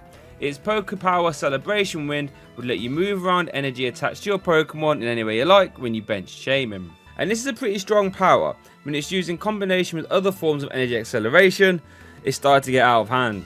For example, if you was to fast forward to when Black and White were released, there was a nasty little combo that would let you power up this beefy Zekrom card in a single turn. You would attach for turn to Zekrom. Then you would use Pachirisu to accelerate 2 lightning to itself. Then you would use Celebration Wind to move them onto Zekrom, and bada bing bada boom, you had a turn 1 Bolt Strike dealing 120 damage. This made ZPS one of the strongest decks at the time. And if you were to fast forward a little bit more to the 2012 World Championships, Shaman featured in all top 4 decks. Every single one. Honorable mention from Unleashed is Judge. This became a format staple, not only for giving yourself a hand refresh, but also acting as a hand disruptor, since it forced both players to have a new hand size of 4. And like we said earlier, Sableye loved to copy Cyrus to further reduce that hand size even more. We also have to mention Kingdra Prime here, since it was often a cheeky way to math fix with its Spray Splash power, which should let you place 1 damage counter on one of your opponent's Pokemon once per turn. The worst card, however, from Unleashed is a very easy one, Elf Lithograph. While it looks pretty cool, all it did was shuffle your deck. This pretty much has zero use, when you consider that almost every trainer card that searches your deck makes you shuffle your deck afterwards. Just a silly card. Undaunted. The best card was a throwback all the way to the Rocket era, Vileplume. And it was still just as powerful, and its Pokebody was pretty much identical, locking all trainers from being played whilst Vileplume was in play. As you can imagine, this run amok against SP decks, since they were so trainer based. And to be honest, Trainer Lock would even the playing field against everything. It saw play with Gengar from Stormfront, since Poltergeist would now start to hit for massive damage, and Feathering Spell KOs would be even harder to recover from, since the Trainer Lock made it hard to reload. However, Vileplume managed to get second place at the 2011 World Championships via Ross Cawthorn, which with one of the most loved rogue decks of all time, the Truth. Honorable mentions go to this Smeargle card. Honestly, it's silly. If there's something that I've learned so far, it's that playing extra supporters in a turn is something you have to take seriously, and Smeargle fits the bill. Its portrait power lets you once per turn look at your opponent's hand, then pick a support you find there and use it as the effect of this Poke Power. This could let you cheese extra collectors or even combo cards like Sage's Training before you even had to play your own supporter. Or if you have played your own supporter and now you have a dud hand, you could use portrait to try and bail you out. It managed to feature in 5 of the top 8 decks at the 2012 World Championships, including the top 3, just showing how helpful it really was. The worst card, however, is Legend Box. This is one of the only cards that directly supported Legend cards, but it was a shame it was so bad. You got to reveal the top 10 cards of your deck, and if you found both halves of a Legend card, you could immediately put them into play and attach all revealed energy to that Legend. This sounds good on paper, but you have to go out of your way to have this work out for you. Not only do you have to have both halves in that top 10, you also have to have a decent amount of energy too. Probably just best off using Pokemon Communication to search them out instead. Triumphant is up next, and this introduced the mighty Junkam into the format. Junkam lets you discard 2 cards from your hand to grab any trainer back from your discard pile and put it in your hand. Not only did this let you reuse powerful combo piece cards, but it also let you remove dead cards from your hand too. Pretty much a 3 or 4 off in every single deck, and 4 of the top 5 decks at the 2011 World Championships played it. Not much else to say apart from it was a format staple moving forward. Honourable mentions. For honourable mentions we have 2 supporter cards, Twins and Seeker. Twins let you grab any 2 cards from your deck as long as you were behind on prizes. Being able to grab 2 Pacific cards from your deck is crazy talk, and if you were planning on playing behind for even longer, you could even grab a second copy of Twins off your first Twins, so you could have another one ready to go. Seeker forced both players to pick up a Pokemon and put it back into their hand. This let you remove damage from play, or even pick up coming into play Pokemon such as Uxie so you can reuse them. Your Mega Prime was also in this set, and it was an absolute doozy. Its Insight Pokebody would let you attack for free if you had the same amount of cards in your hand as your opponent, which, to be fair, was pretty easy to do.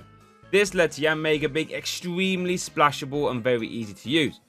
It saw a ton of play, with a ton of partners, the most successful of which was with Magnezone Prime, who would draw cards with its magnetic draw ability, which is nuts by the way, and have a very high damage output with its Lost Bone attack, which was perfect for pairing with Yanmega because Yanmega was capped at 70. This combination got 5th, 13th and 15th at the 2011 World Championships. The worst card I'm going pretty controversial with this pick, Gengar Prime. You see, at the time Gengar Prime was bulk, and then with the next set coming out, Core of Legends, people thought Gengar Prime would break the game, since Core of Legends Lost World Stadium would let you choose to win the game if your opponent had 6 Pokemon in their Lost Zone. At the time, there wasn't many ways to force your opponent into having cards in their Lost Zone, but Gengar was the best one. Hurl into Darkness for each Psychic Energy let you look at your opponent's hand, then put 1 Pokemon you find there into the Lost Zone. This sounds good on paper. Use Hurl into Darkness to get 6 Pokemon in Lost Zone and then you win. This caused the player base to fully panic and rush by Gengars, causing the price to skyrocket. The hype was real, except the deck flopped big time and Gengar Prime only saw some play here or there, but it was never near the heights it was really meant to be. Core of Legends. Core of Legends was mostly a reprint set that didn't offer much to the competitive meta game. It did, however, give us Lost Remover. This card would let you put one special energy attached to your opponent's active into their lost zone. This would let you get gnarly with your opponent's double colorless energy. And since John Karma's in format, you could reuse it over and over and over again. Happy days. It actually featured in the second place deck at the 2012 World Championships, Darkrai Mewtwo. More on them bad boys later. Honorable mentions. Like I said, there really isn't a lot to go off of Call of Legends, so I'm giving the honorable mention to the Reverse Hollow Basic Energy. Absolutely stunning. I wish I had playsets of these, because these are gorgeous. The worst card in Call of Legends is this Dialga. Probably has the worst attack ever printed. Time Rewind for a whopping 4 straight metal energy does a very underwhelming 70 damage and forces you to shuffle away your hand into your deck. Under no circumstances do you ever want to shuffle your hand away into your deck, especially if you don't even KO anything. Terrible. But with that, we are now done with the Heart Gold Soul Silver era of the Pokemon TCG. So we are moving full speed into the Black and White era. This, for a lot of people, is where the Pokemon TCG changed the most. Let's see if you agree with them. Black and White. Black and White introduced some hefty, big basic Pokemon into the game with Zekrom and Reshiram. But more on them later, since even though they became immediate tier 1 decks, they definitely wasn't the most impactful cards. Because the best card from Black and White is Professor Juniper. If you remember all the way back to base set, I said discarding your whole hand and drawing 7, even if it was on a supporter, was game changing. And Professor Juniper was the first iteration of that. Professor Juniper started the trend of supporter based engines drawing cards instead of searching cards. This is evident when you compare Professor Juniper to cards like Celio's Network and Pokemon Collector. Completely different styles and effects. This seems to be ordinary now, but back then Juniper was mind blowing and completely changed the Pokemon TCG. So those honourable mentions go to Reshiram and Zekrom. Just how Juniper changed the game, Reshiram and Zekrom also did. Basic Pokemon with a mind altering 130 HP. It was just silly. Outrage was a perfect attack since it did more damage for each damage counter on it, which added up scarily fast with that hefty 130 HP. The second attacks are where the deal breakers are though. Bolt Strike and Blue Flare both dealing 120 damage. The 3 energy on the basic is downright ridiculous. Reshiram out the gate was played with Typhlosion Prime, whose afterburner power would accelerate fire energy to Reshiram from the discard pile. Zekrom was played in a very fun Pachirisu Shaman deck that I mentioned earlier, where Pachirisu would accelerate energy to itself, then Shaman would move them off onto Zekrom for some big Bolt Strike action. Reshiram was the most successful deck though, at least immediately, with it featuring in 5 of the top 8 decks at the 2011 World Championships, including the Championship deck too. Zekrom was featured in the second place deck since it hit Yamega Prime for weakness, very helpful. These cards all transformed the Pokemon trading card game. One card that definitely didn't transform the game was this Emboar card, aptly named Bad Ball, because there was an Emboar in this set that was awesome. It saw a ton of meta relevant play with Reshiram, Magnezone Prime and even Rayquaza EX, more on that later. But this Emboar card wasn't that one. It was called Bad Ball by the community, since you're always sad if you packed it instead of the other one. Emerging Powers. Emerging Powers was the second Black and White set, and while this one wasn't as explosive as the last one, it did introduce a new format staple, Pokemon Catcher. Pokemon Catcher let you swap your opponent's active, no questions asked. This became an instant 4-of in every single tech, making the format speed up quite a lot. Gothitelle had the Magic Room ability, which prevented your opponent from playing item cards while it was in the active. This wasn't played immediately, but when Dragon's Exalted came out, Gothitelle had a new partner in Excelgor. Excelgor would poison and paralyze your opponent's active and then shuffle itself back into the deck. This was perfect for Gothitelle, since you would then promote Gothitelle and prevent your opponents from playing any items. To switch their paralyzed Pokemon out the active, meaning if you could keep up the loop over and over again, you could stop your opponent from doing anything.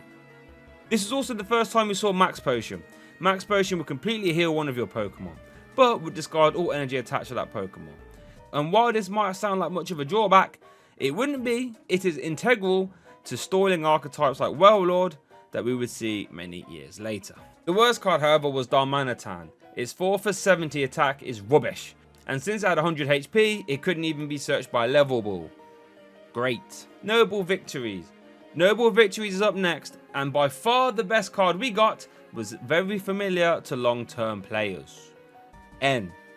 N was a Rocket admin reprint with a fresh lick of Gen 5 paint, and it was the only supporter to rival Professor Juniper in regards to draw power, since it gave you a new hand of 6 in the early game, and of course in the late game it would limit your opponent's hand size by reducing it. Due to reprints, N would stay in format for a very long time, and every format it was a staple in every single deck. One of the best cards of all time. Honorable mentions. However, there were some other amazing cards in this set like Electric. Electric had the Dynamotor ability, which would let you attach a lightning energy from your discard pile to one of your bench Pokemon. This, as you can imagine, was very strong, since it was levelable searchable too. And out the gate, Zekrom was the main target, but a certain dragon type soon became the best option. Durant, in my opinion, is one of the best discarding decks of all time. Devour would discard the top card of your opponent's deck for each Durant you had in play. So Devour would often be ripping away 4 cards every time you used Devour. And Durant was very easy to find via Pokemon Collector and Level Ball. You even had Eviolite to boost the tankiness of Durant. This deck was a big time threat and was capable of winning games very fast. This Archeops would see 0 play immediately, but would make waves later on. Just trust me, we'll get back to it later. Terrakion was an absolute beefcake. Its retaliate attack would hit great numbers, 30 plus 60 if one of your Pokemon was knocked out last turn. Out the gates, this would swing very hard and decimate other 1 prize attackers, whilst providing solid damage into 2 prizes too. But when this little fella came out, Terrakion became a format staple, since it would one-shot this Darkrai due to weakness. The worst card in this set was this very sorry looking Haxorus. These attacks are just too expensive and not worth it. Like, what's the point in this card even existing? Next Destinies, but here we go. Next Destinies was set to shake up the Pokemon TCG, since we now got EX cards back, and these are all basic Pokemons too, with hefty HP and powered up attacks, but they did give up 2 prize cards when they got KO'd. One of those EX cards was going to change the game forever. Mewtwo EX. Mewtwo EX had it all, a massive HP, a fan favourite, and a killer attack X-Ball, dealing 20 damage for each energy attached to both active Pokemon. At the time, this would destroy the format, and the metagame quickly turned into who had the most Mewtwo in their deck, since the best way to deal with your opponent's Mewtwo was to slam into it with your own Mewtwo, because they were weak to each other. This led to Mewtwo's price being astronomical, and as Ross from PTCG Radio was telling me, at ECC that year, it was only 11 days after the set came out, making Mewtwo very expensive, and the difference in advantage between having 2 Mewtwo's to 3 Mewtwo, or 3 Mewtwo to 4 Mewtwo, was massive. Mewtwo continued its dominance at the 2012 World Championships, where it occupied 6 of the top 8 slots, when paired with a certain someone else. It even won the whole event too. And Mewtwo continued to see play for many years afterwards. So going from that, the worst card in Next Destinies was this Moltres card. The artwork's stunning, but both Searing Flame and Fire Blast were just too expensive to ever be worth setting up. Honorable mention, one card that Excelcore decks loved and Electric decks too would be Level Ball, and that is our honorable mention here today. Level Ball gave you a free deck search for any Pokemon that had 90 HP or less. This was fantastic for decks that relied on evolving basics, or even better for attackers that had under 90 HP, like Vespiquen and Excelcore. Fantastic card. Dark Explorers. Dark Explorers had to try and do something about these Mewtwo wars that were going on, and in stepped Darkrai, and became one of the best cards ever printed. Darkrai had it all, a high HP, a psychic resistance to Mewtwo, and an ability that gave all your Pokemon with a dark energy attached a free retreat cost. And that attack as well, godly. Night Spear would do 90 damage to the active and 30 to one of your opponent's bench Pokemon. This bench damage would actually add up fast, when you consider cards like Electric would get KO'd after 3 uses of Night Spear. What this card did was single-handedly stop the Mewtwo wars that existed before, since solo Mewtwo decks would get stomped by Darkrai. Although what this did lead to was one of the most lopsided metagames of all time, since Mewtwo and Darkrai would team up funnily enough, making the fabled Mewtwo Darkrai deck. This deck would combine Darkrai and Mewtwo and Terrakion to form a deadly triangle of attackers that would cover the whole metagame at once. This deck was so strong that it occupied 5 of the top 8 decks, and the other 2 decks were just straight Darkrai decks. In fact, 43% of the top 32 metagame was Mewtwo and Darkrai, and another 15% was just Turbo Darkrai, leaving a stunning 58% of the 2012 World Top 32 decks being Darkrai decks, making it not only one of the best cards from Dark Explorers, but one of the best cards of all time.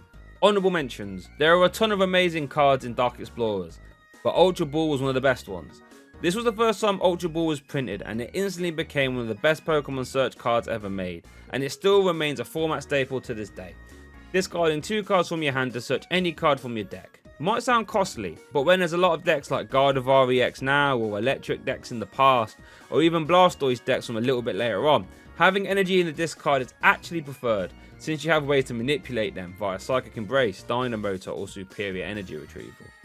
This card might seem boring, but it's extremely effective at what it does, making it one of the best support cards of all time. Gothitel's partner Excelgor was also in this set.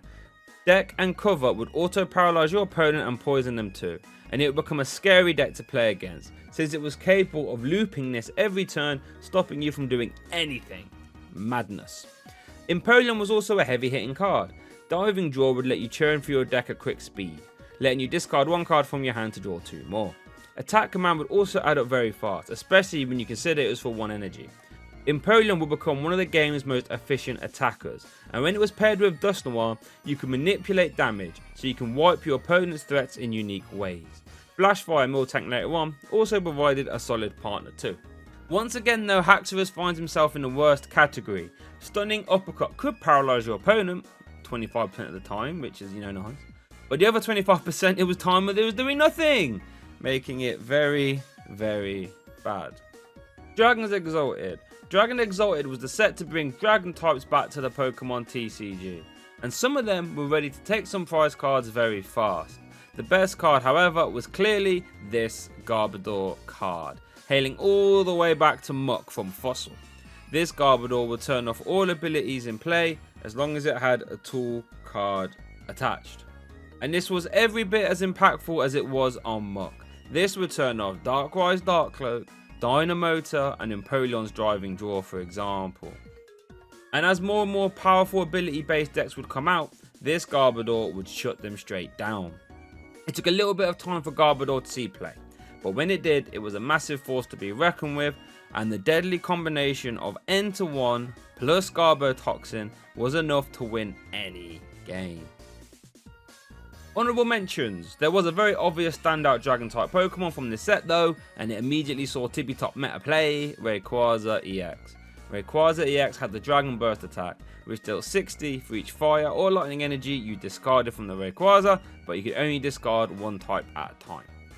So this was crazy damage all things considered, capable of one-shotting anything in the format, and it was very good at doing so.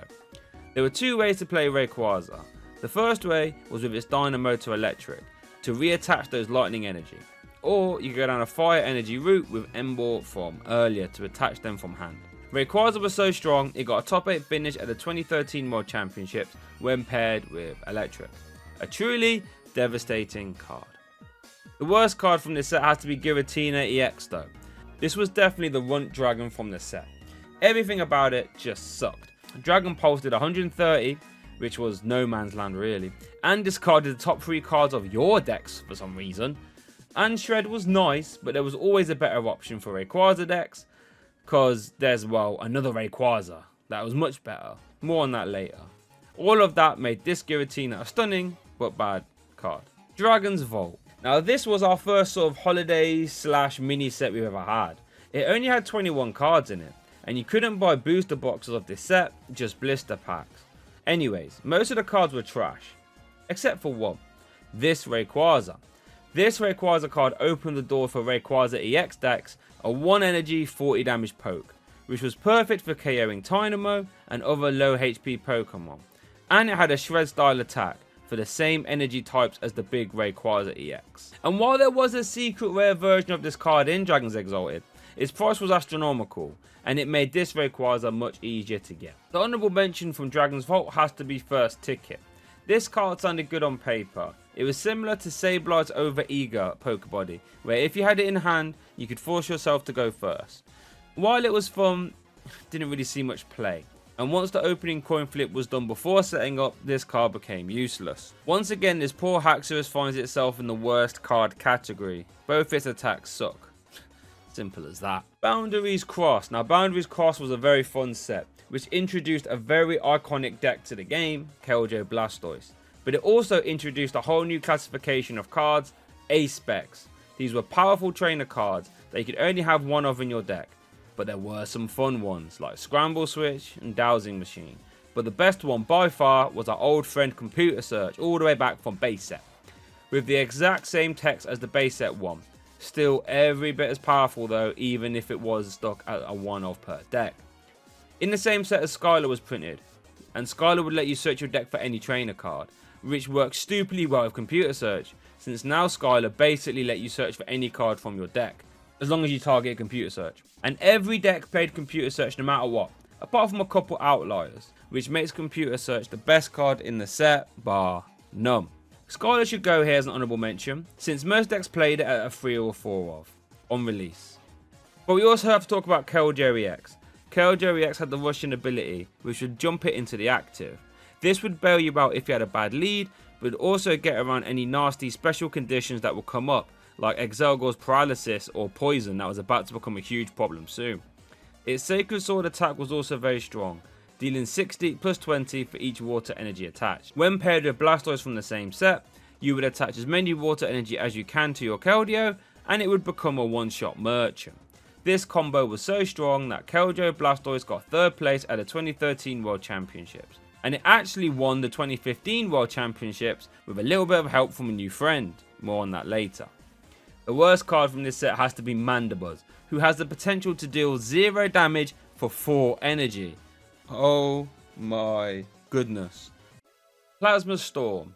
Plasma Storm introduced villainous cards back into the game, and if the past is anything to go by, then we are in for a bumpy ride. And we got exactly that. These blue borders made the cards really stand out, and the best card from this set, well, it is a plasma card, but it might not be one that you were expecting. Hypnotoxic Laser. This was an item card that poisoned your opponent's active and then put them to sleep on a coin flip.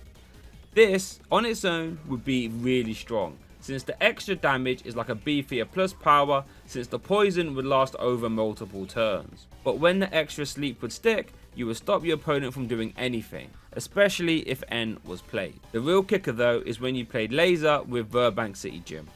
Burbank City Gym would boost poison damage to 30 in between turns. This is utter madness, essentially letting you bolster your damage by 30 just from playing 2 trainer cards. Honestly, it was game changing, and this combo saw play right up until it rotated in a whole host of different decks too. Like, quite honestly, if you had the space, any deck could benefit from this. Like, the initial Plasma decks would play this combo, since Raid and Knuckle from Thundurus EX would now be a 60 damage poke, fantastic number, and Plasma Cure's Blizzard Burn would hit for 150, which is a silly high number on a 1-prize Pokemon. The main abuser of this combo though has to be Seismitoad EX. We won't get to him for a while, but bear in mind, Seismitoad was one of the cards that creatures fully regret ever printing. They even said so themselves. Honourable mentions. The honourable mention from this set is Colrus. If Colrus was in format now, it would see a ton of play. It was a supporter card that shuffled your hand into your deck, and then you drew 1 card for each bench Pokemon in play. So at its best, you could draw 10 cards, which is madness. Quite often though, you would get in the 7 to 9 range, which is still perfectly nice. The only problem with Colrus is that it wasn't very good in the early game, but once you got past that, you were flying. Lugia EX was also a terrifying card. Even though its 4 energy for 120 damage number looks pretty weak, if it KO'd something, you would take an extra prize card. And while it would take a few sets for Plasma Lugia to hit its apex, when it did get there, it was a scary, scary card. It wasn't all sunshine and rainbows for the Plasma card though, since Plasma Moltres was awful. 4 for 120 was pitiful, and it was the only one of the Plasma Kanto birds that saw zero play. Plasma Freeze. Plasma Freeze was up next, and in my opinion we got the best tool card of all time, Floatstone. This gave the Pokemon it was attached to a free retreat cost. Now KLJ EX on its own could eliminate special conditions from the game, since you could rush him and then retreat for free as long as you had a Floatstone attached. Floatstone also made Garbodor a full metagame force. It was mostly paired with Darkrai EX for now. However, anything that had a large retreat cost could now be instantly solved by playing Floatstone. Wow. There isn't much else to say that this card is amazing, as it made Garbodor so playable that 40% of the Day 2 metagame at 2014 Worlds was Garbodor. Their honourable mentions, Deoxys, Thundurus and Kyurem were all in this set, and these took the Plasma archetype to a new level. Deoxys had the power connectability, which boosted your Plasma Pokemon damage by 10 for each one in play, making attacks like Raid and Knuckle from Thundurus start to hit for massive damage. Thundurus was perfect for setting up Kyurem, who dealt 120 damage for 3 energy. Raid and Knuckle would accelerate special energy to it from the discard pile, and with Deoxys and Laser Bank combo, Kyurem would start to hit for one shots. You even had Frostbeard to help pick up miss KOs. TDK it was called, and it became the best deck in format, and it's not hard to see why. Getting 3 out of top 8 slots at 2013 Worlds, including 2nd place. Execute was a funny card. Its propagate ability would let you put it into your hand from the discard pile as many times as you liked in a turn. So it wasn't uncommon for some decks to run 2 of these, since then you could basically play cards like Ultra Ball and Computer Search with no drawback, since you could just grab the executes from your discard pile, discard them again to use Computer Search or Ultra Ball, or use Imperiong's Diving Draw for example. The worst card in the set has to be Heatran EX. Fire type Plasma Pokemon really weren't cutting it, were they? Dynamite Press could add up fast, to be fair, but when Kyurem and even Lugia would always be the better option, so I struggle to see why anyone would play this. Plasma Blast. Now if you think Plasma Freeze was the set to make Plasma hit its apex, you haven't seen anything yet, since one of the strongest decks of all time was born from this set, Viridian Genesect. Genesect EX had the Red Signal ability, which would let you gust up one of your opponent's bench Pokemon when you attached a Plasma Energy from your hand, which was nice. The real kicker though was G Booster. This was an A-Spec tool that gave Genesect the G Booster attack, which dealt a table destroying 200 damage, and went through all effects on your opponent's active too. This was capable of KOing anything meta game relevant, and it instantly became the new best deck in format. Viridian EX would help out too. Its Verdant Wind ability would make it so anything that had a grass energy attached would be unaffected by special conditions, meaning your deck was immune to Laser Bank combo. But Emerald Slash was the star of the show, since it also attached 2 grass energies from your deck to one of your benched Pokemon. This classic energy attacher plus energy discarder combo was unstoppable, as the 2014 World Championship ended in a Virgin Mirror in the final, with another 3 in top 8. Making 5 of the top 8 slots occupied by this monumental deck. Archie EX had the Stellar Guidance ability, which would let you grab a supporter card when you benched it. Even with its super low HP on a 2 prize Pokemon, this was so worth it, since in a metagame where games would often come down to who could draw out their opponent's end first, having this easy get out of jail free card was perfect. And it was so good it was integral to the 2015 World Championships deck, but more on that later. Machamp was the worst card from this set, as much as it pains me to say. The ability was okay, removing your opponent's fighting resistance, but close combat having the drawback of letting your opponent deal an extra 30 damage next turn 50% of the time was just not worth it for the meager 120 damage output. Sad times. Legendary Treasures. Legendary Treasures was mostly a reprint set, but there were some standouts. The main one being Spiritomb. It had the Ceiling Scream ability that prevented all A-Specs from being played. This would obviously make life a lot harder for Viridian Genesect players, and it would also indirectly catch anyone else, since everyone else was Computer Search or Dowsing Machine. Pretty nice. The worst card in this set has to be Meloetta. I love Meloetta, but 3 energy for a potential 40 damage just makes me want to cry. So let's not think about that, shall we? So that wraps up the black and white era. Definitely a fun one that increased the power level of the Pokemon TCG by a lot. X and Y is next up, where we start to enter a more modern game with some new mechanics and archetypes that quite honestly I'm stunned that ever got approved. Let's go. So we're in the 6th gen of Pokemon cards now, and that starts with the XY base set. We now have the fairy type introduced here too, and new mega evolutions, but it did take a while for them both to be good. The best card in the set has to be Yveltal EX. This took Meteor EX and turned the dial up to 11. Evil Ball was basically X Ball, but with an extra 20 damage. And we all know how silly X Ball was, especially since you have Dark Patch to power up Yveltal.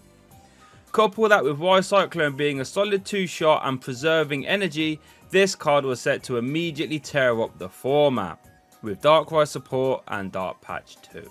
And like we said earlier, 2013 Worlds was a Yveltal Garb fest, and Yveltal EX was pretty much relevant right up until it rotated.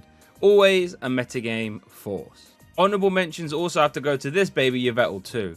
Oblivion Ring was perfect for setting up your big Yveltal, and it also gave you a nice 1-5 attacking option if you needed it. We also have this Trevenant card that will stop your opponent from playing items while it was in the active, and while it took a while to see play, it would eventually, being paired with Donphan or Gengar EX, much later on. But it would eventually become a standalone deck, more on that later.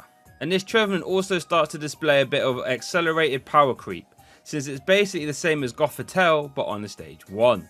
The worst card from X and Y has to be this horrible Emolga EX card. It just has low HP and very pitiful attacks. But it did hit your Yveltal EX for weakness, which is something. Flashfire. On the whole, Flashfire was a pretty underwhelming set, but it did introduce a new format staple that we still have to this day. Lysandre. You see, before Flashfire, there was a format where all reliable Gust was gone. All you had was Coin Flip Catcher and Red Signal. This wasn't very fun. In stepped Lysandre to change that though. A supporter card that let you swap your opponent's active no questions asked. This saw immediate play and became a format staple. And we still have this effect via boss's orders to this very day. Nice. Honourable mention for Flashfire has to go to Pyroar. This card was banter. Its ability stopped it from taking damage from any of your opponent's basic Pokemon. This would stonewall some decks like TDK, who now had to start playing this Beartic from the next set just to have a chance against Pyroar. I actually played this a lot back in the day, and it was always fun to KO all your opponent's outs to Pyroar and then drop it in the late game, where they couldn't do anything about it. The worst card from Flashfire is this Walrein. It has one of the worst attacks of all time. For 4 energy, you dealt 120 damage. I mean, that wasn't very good. And it actually would get lower if you ever took a hit. Why does this exist? Furious Fists. Oh boy, Furious Fist was up next, and it's a fighting themed set. Except the best card from it isn't a fighting type. Wasn't even close, since Seismitoad EX was in this set. For a double coatless energy, you had Quaking Punch, which dealt 30 damage and stopped your opponent from playing any item cards next turn. This sounds very disruptive, but not strong enough, right? Well, remember that laser bank combo all the way from Plasma? Seismitoad was the biggest abuser of it by far. That put Quaking Punch up to an effective 60 damage. Then if you factor in a Muscle Band, we're now at 80, which is dangerously close to being a 2-shot. The worst bit was though, since Seismitoad was a basic Pokemon that attacked for one double colorless energy attachment, you could tank hits, then use Max Potion, or even better Super Scoop Up to completely heal the damage. Bench it, attach to it, and start swinging again. This card single-handedly changed the format. It was a terror. Seismitoad variants were everywhere. Seismitoad Garb, Seismitoad Giratina, straight Seismitoad. And it even got 2nd and 3rd place at 2015 Worlds, and 3 top 32s at 2016 Worlds too, with a myriad of different partners. I didn't even mention Crobat to boost damage even further, and Manaphy to give yourself a free retreat cost, and Manectric to provide extra damage. Toad EX might be one of the strongest, if not the strongest card ever met, and it is the reason we will never, ever get another basic Pokemon that deals good damage and item locks for 1 energy attachment ever again. Card was just way too good. Infuriating to play again. The honourable mention for Furious Fist has to go to Strong Energy. This boosts the fighting type's damage it is attached to by 20. Now, there were some terrific abusers of this card in the set like Lucario EX, but the main abuser of this was all the way back in Boundaries Crossed, Landorus EX. A card that saw some meta relevancy, but now it was a format staple. Hammerhead dealt 30 damage to the active and 30 to a bench Pokemon. And this did see some play when partnered with Garbodor or other big basic decks, because it was really good at grinching low HP Pokemon. But with Strong Energy, it could now pepper the active for hefty damage and target the bench. For example, if you had a Strong Energy attached, a Muscle Band and a Fighting Stadium, you are now hitting for 90 damage to the active with a 30 damage snipe. Fully mad. Strong Energy was always a presence in the format right up until it rotated, with numerous different partners and decks. One of the best energy cards ever printed. The worst card in Furious Fist was Hawlucha EX. This card was awful and was fully outclassed even by the baby Hawlucha in the same set. It had low HP, an attack that was too expensive, and it dealt measly damage. It even had a retreat cost when the baby one didn't. Awful card. Dreadful card. Phantom Forces is up next, and this is a very good set. Probably has to be up there as one of the best sets of all time. There was a clear standout card though, Lissandre's Trump card. This card was shuffling both players' discard piles into their decks. Now, I think this was meant to be a counter to the Night March archetype that was in the same set, because that would deal more damage for each Night March Pokemon you had in the discard pile. But Trump card would turn out to be so much more than a Night March counter. This opened up the door to some disgusting disruptive decks that would look to draw all the powerful removal cards like Crushing Hammer, Headringer, Enhanced Hammer in a single turn, and then spam them all, and then play Lissandre's Trump card at the end to shuffle them all back in before you end the turn with a Quaking Punch to make sure your opponent couldn't do the same back to you. You would use Shaman EX, more on that later, Slurpuff, and all the aggro draw cards that were coming out slowly but surely over the next few sets to make drawing your whole deck pretty much possible. The format quickly became either you were playing Toad Slurpuff or getting Steamrolled, pretty much that simple. This made TPCI step in, and they banned Lissandre's Trump card, making the deck dead. Thank goodness. Quite honestly, I'm not sure what they were thinking when they printed this, but it was never going to end well. I mean, they effectively removed the deck out win condition from the game with this card as well. Like, what's the point? Honourable mentions. There's going to be a lot of honourable mentions from this set because it was so good. Let's speed run them. Battle Compressor. Discard 3 cards from your deck at will. This was great for getting rid of cards that you really didn't want in your deck anymore, or getting cards in the discard pile that you did want there, like Supporters, since VS Seeker was also in this set. This would let you grab a supporter card from your discard pile and pop it straight in your hand. A bit like half a hollow transceiver. Both these cards became format staples, since you could immediately discard a Lissandre and any other situational supporters, and now your VS Seekers would be outs for them for the rest of the game. The Crobat lines from this set would chip in extra damage when you evolved them. These would become a new partner for Seismitoad, and it got second place at 2015 Worlds. There were some powerful one-off supporters too, like Zerosic and AZ. These saw a lot of play. Mega Manectric became a format threat, dealing 110 damage while also attaching 2 basic energy from your discard pile to one of your benched Pokemon. This was fantastic with Max Potion, since you could just loop the energy that you were discarding. The Baby Manectric was actually probably better though, and saw a lot more play, being partnered with Toad and the Bat lines. This Toad Manectric Bats deck was a top 3 deck in format while it was available. Night March was another top deck right up until it rotated. It dealt 20 damage for each Night March Pokemon you had in your discard pile. This was very strong, since you could swing these big hefty one-shots with one prize Pokemon like Joltik or Pumpkaboo, just for DC attachments as well. Dimension Valley was a stadium card that reduced your Psychic Pokemon's attack cost by 1 colourless. An absolutely monumental stadium that Night March also laid. The worst card from Phantom Forces though, a bit controversial, but I'm going to go with Mega Gengar. Phantom Gate would let you use one of your opponent's attacks as this one. This effect can sometimes be strong, but in this But in this instance, for all the investment it would take, you know, Gengar, Mega Gengar and Spirit Links, it just wasn't worth it. Especially since it could be played around too. Primal Clash was very similar to the Aqua and Magma set we had all the way back in the Ruby Sapphire era, in that Archie and Maxie are our best cards in the set. Archie let you grab a fighting type from your discard pile and pop it straight into play, and then you drew 5 cards afterwards, as long as it was the last card in your hand when you played it. This let you turbo out stage 2 Pokemon as early as turn 1. Out the gates, Archie saw more success, winning the 2015 World Championships, since you would Archie out a Blastoise, turn 1, then pile a ton of energy onto your Keldeo EX to have immense turn 1 attacking pressure, poetry in motion. And while it might seem hard making Archie be the last card in your hand, cards like VS Seeker, Ultra Ball and Jirachi made it very easy to pull off. Maxie took longer to become relevant, but it did cheat out this Gallade in a Yveltal Zoroark deck a little bit later on, which became top tier. Maxie's main infamously though was in the expanded format, where you could cheat out this Archeops turn 1. This would stop your opponent from evolving any of their Pokemon, almost immediately. This was a huge problem for the format, since some decks would instantly ground to a halt.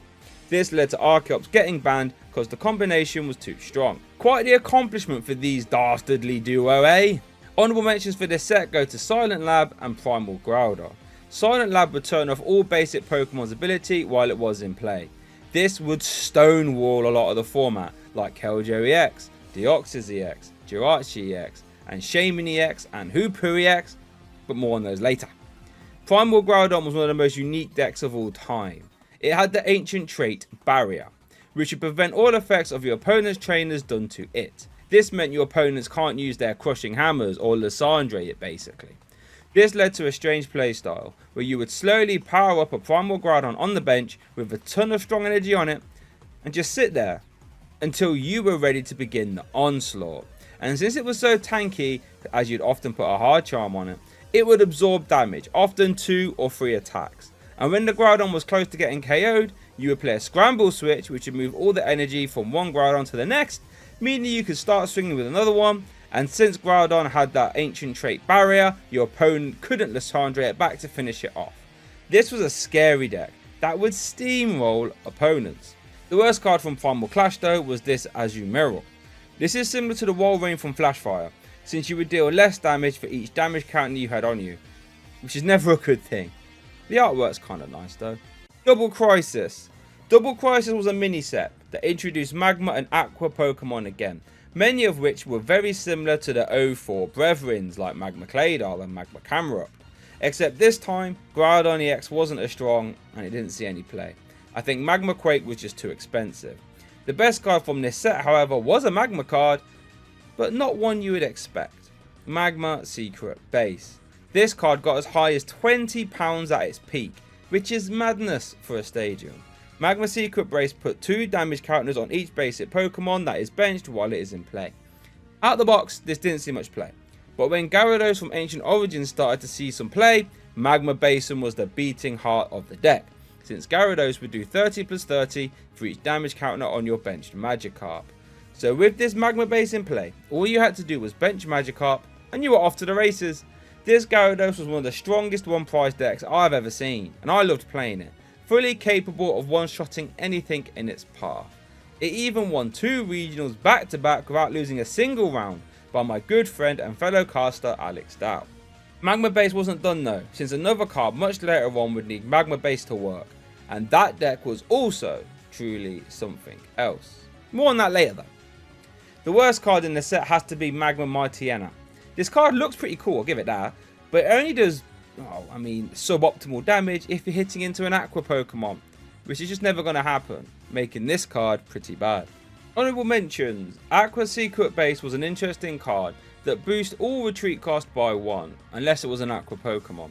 This card did see a little bit of play in some Seismitoad decks, which got as high as 2nd place at US Nationals 2016. Roaring Skies. Now this set was explosive. So many turbo cards that sped up the format so much. The best card from this set was the figurehead of this tempo, Shaman EX. This was Uxie, but for 1 less card, on a 2 prize Pokemon that had 110 HP. and it was still every bit of impactful as it was back in the day. Now with such powerful attacks being in format, being able to dump and draw was a game changer. Now Night March decks could explode, spamming loads of powerful battle compressors and digging for their DCEs turn after turn.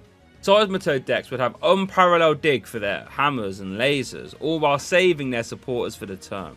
This truly changed the game, and the tempo got to serious levels. Shaman EX got as high as £100 each, since every deck played at least 3, some 4. I could personally only ever afford 3, so that's all I ever played with. The main abuser of Shaman on release though was one of Roaring Sky's honourable mentions, Rayquaza EX. Mega Rayquaza had the Emerald Break attack, which dealt 30 damage for each bench Pokemon you had in play. But 150 for free energy doesn't sound that good, right? Well, Skyfield was also in the set, which let you have 8 benched Pokemon in play. Now we're swinging for 240 damage with a max bench, perfectly one-shotting everything in the game. So 4 of Shaman in this deck made perfect sense, since you needed a ton of bench sitters, making Mega Ray a very expensive but a super powerful deck at the time. What made it even scarier was the speed at which you could get it to work, since Mega Rayquaza had the Delta Evolution Ancient trait, which means it could evolve on the first turn you put it down, and Mega Turbo let you attach an extra energy, so it was very possible for you to swing for 240 damage turn 1. Scary times. Mega Rayquaza got 14th, 15th and 29th at the 2017 World Championships due to this scary speed and tempo, with 15th place being fellow caster and good friend Freya Pierce. The other honourable mention was Trainer's Mail. This card is absolutely unbelievable when you think about it. This let you look at the top 4 cards of your deck and take any trainer card you find there. This card was monumental for speeding up the game, since now if you got N to 1 or 2, you now have a way to increase your dig to get out of the problem. Or Mega decks now have more ways to find their Spirit Links, or Mega Turbos, or Night March decks could now find their Battle Compressors or Dimension Valleys easier. Crazy card that became a 3 or 4 of in most decks. The worst card from Roaring Skies though was this little Pelipper.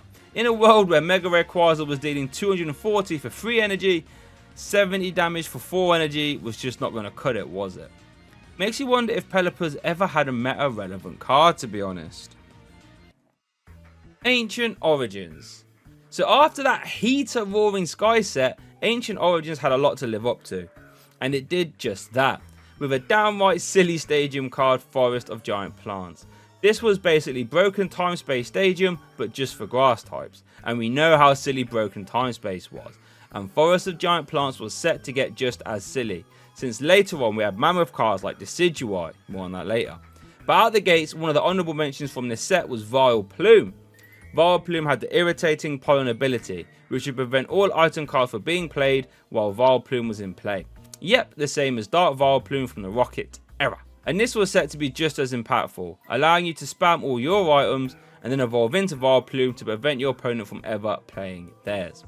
Vileplume saw a ton of partners over its time, like Decidueye, Jolteon EX, Regice, but the most successful out the gates was Vespiquen, and that's another honourable mention here too. Vespiquen, with its Be Revenge attack, would deal 10 damage for each Pokemon in your discard pile. When combined with Vileplume, you now had a deadly deck that would pile in damage while also item locking, and you attach to the one prize Pokemon too. This deck was so strong that it won UK Nationals 2016. Decidueye, who wouldn't come out till much later though, was on another power level. We'll get into the details of that later, but let it be known that it won 2 regionals and an international event too. Hexmaniac is another honourable mention, a supporter that turned off all abilities to the start of your next turn. This on paper sounds like it would be helpful for getting around Safeguard Pokemon, right? And that is what I think the designers thought. Until the player base realised that with Shaman EX supplementing all your card draw, you could often get away without playing a draw supporter for the turn, letting you use Hexmaniac over and over and over again. This would be debilitating for your opponent, since they won't be able to use their own Shaman or anything like that, often spelling disaster for them. Good friend Burke, who's been helping out with this video by the way, so shout outs to him, was one of the first people to cotton onto this strategy, with Hex March becoming a new deck, which would be Night March that would often play Hexmaniac as often as possible, making it very hard for you to stay in the game. Rayquaza could also adopt a similar strategy, and so could Mega Mewtwo Y later on. In Expanded, this card got banned because the Hex chaining strategy was just way too easy to maintain. Giratina EX became a deadly partner for Seismitoad. Chaos Wheel would prevent your opponent from playing Special Energy, Tool Cards and Stadiums, and did 100 damage as well. This would let you lock in Verbank City Gym or any other stadium of your choosing, as well as preventing your opponent from setting up their own Quaking Punch. This was possible due to double Dragon Energy, and double Current Energy too, and dealing 100 damage was a fantastic number for two-shotting the format. Its Renegade Pulse ability would also make it immune to damage from Mega Evolution Pokemon too, which would be a problem for Mega Ray and Mega Manectric decks. Fantastic card that saw a ton of play. Hooper EX transformed Mega Evolution decks, since its Scoundrel Ring would let you grab 3 EX Pokemon from your deck when you benched it, essentially allowing you to grab your Evolving EX, like the Baby Rayquaza EX, your Mega Rayquaza EX, and then a Shaman to draw cards afterward. This became a format staple and was insane for consistency. The worst card from Ancient Origins is Mega Ampharos. Exavolt was okay, but dealing damage to yourself wasn't very good, especially with the attack costing 4 energy. This led to the card becoming a permanent meme in the community that was never taken seriously. Breakthrough. Breakthrough was the first set to introduce the break mechanic into the game. These were very similar to level X's in the sense that they were like an additional evolution card that you couldn't rare candy into, and you could still use the attacks and abilities of the card lower. For example, Trevenant from XY could break into Trevenant Break. This would give you increased HP and a new attack, but you could still use Tree Slam, and Forest Curse would still activate if it was in the active. The best card from this set wasn't a break card though, it was Bridget. Bridget would let you search your deck for 3 basic Pokemon that wasn't an EX, or 1 basic EX, and pop it straight onto your bench. This for 1 prize Pokemon decks was wild, since you could pretty much set up your whole board instantly. Although it took until Sun and Moon sets to come out much later on for this card to truly be unlocked. So for now, just remember that Bridget was a format staple, but not till a little bit later, and we'll come back to it. Honourable mentions. The honourable mention from Breakthrough is Parallel City. This was a stadium card that had different effects depending on which way faced you. If the rest side faced you, your grass, fire and water types did 20 less damage. This could be fun, pointing at your opponent if they played those types to reduce their damage output, but the business side of things was the blue side. This side made the player it was faced to only have 3 Pokemon on their bench maximum, and if they had more than 3 they had to discard till they had 3 left. This had 2 main uses. The first way was to face it towards you, so you could clear away any damaged Pokemon or clear the way of any Shaman EX or Hooper so your opponent couldn't knock them out to win. This was naughty if you could pull it off, and a lot of games were decided by Lysandre into Shaman. Parallel City would stop that. And almost every deck played at least 1 Parallel City for this reason. The more nefarious way to use it though is if you pinned it on your opponent if they had a bad start, so they couldn't bench any more Pokemon so you can KO their only attacker. Naughty naughty. Mega Mewtwo Y was a powerhouse of the format. It literally stomped everything in the game apart from Night March. Psychic Infinity dealt 30 for each energy attached to both Pokemon. Remember, X-Ball from before was 20 times. So with DCE and Mega Turbo, this wasn't hard to power up to silly numbers. But what made this deck so scary was the Evolving EX having access to the attack damage swap. This would let you swap damage between your opponent's active and the Pokemon using this attack. So with Shrine of Memories in play, the Mega Mewtwo could use it, and with its 210 monstrous HP, this meant if your opponent couldn't one-shot it, they run the risk of you just removing all that damage from their last attack and popping it on your active Pokemon. The worst case scenario for this is that if you ever left more than 100 damage on your opponent's Mega Mewtwo Y, they could just Lysandre into a Shaman EX, remove all the damage from their Mega Mewtwo, place it onto your Shaman and KO it, while completely healing themselves. Gross. This led to insane mind games against Mewtwo players, and Mewtwo would often be paired with Garbotoxin since it had a reprint in the next set, just to make it even more scary. The worst card from Breakthrough however is Chestnut Break. So bear in mind, this is basically a stage 3 Pokemon, so it took ages to get out. And what's your reward? Well, a 4 energy attack that deals some damage back to you and doesn't even one-shot. What's the point? Breakpoint. Breakpoint is up next, and the best card was Puzzle of Time. If you played one of these, you could look at the top 3 cards of your deck and rearrange them, which Pretty rubbish. However, if you play 2 of these at the same time, you could take any 2 cards from your discard pile and put them back into your hand. This would transform archetypes by effectively letting them have extra copies or uses of cards they otherwise wouldn't have had. So, for an obvious example, Night March could now have more than 4 double colorless energies. Toads 2 and Gyarados could reuse Magikarps or Tool cards or even the DCs as well. This opened the door for certain archetypes much later on, when a certain someone came out. Then it got really insane, but for now, it's just a very good card. Honourable mentions. The honourable mentions from Breakpoint are 2 break cards, Greninja Break and Trevenant Break. Greninja Break got 2nd place at 2016 Worlds, and it's not hard to see why. Its giant water shuriken ability let you discard a water energy from your hand to deal a monstrous 60 damage snipe anywhere on your opponent's side of the board. That on its own would have been strong, but the Greninja underneath it had the attack Shadow Stitching, which did 40 damage and stopped all your opponent's abilities next turn. So this was like permanently turning off your opponent's abilities while doing damage if you could use it over and over again. And the 40 damage might sound low, but when you were weaving in giant water shurikens, it really didn't matter. And bear in mind, Hex Maniac got banned in the expanded format for it being too easy to permanently turn off your opponent's abilities, and Greninja would literally do it turn after turn. And what made this even better was that the Frogadier had the water duplicates attack, which let you get 3 of them from the deck and pop them straight into play, bypassing normal evolution rules. This meant you could get the Greninjas out without having to rely on rare candy, which made it much easier. The deck did have some consistency issues, but it was very strong, one of the best abusers of N we've ever seen. Trevenant Break catapulted the X and Y Trevenant into tier 1 straight away, since you now had a high HP Pokemon that could item lock as early as turn 1 via Wally, had a 1 energy spread attack via Dimension Valley, and gave up 1 prize card if it was KO'd. This became a scary archetype that would stop a lot of decks in their tracks.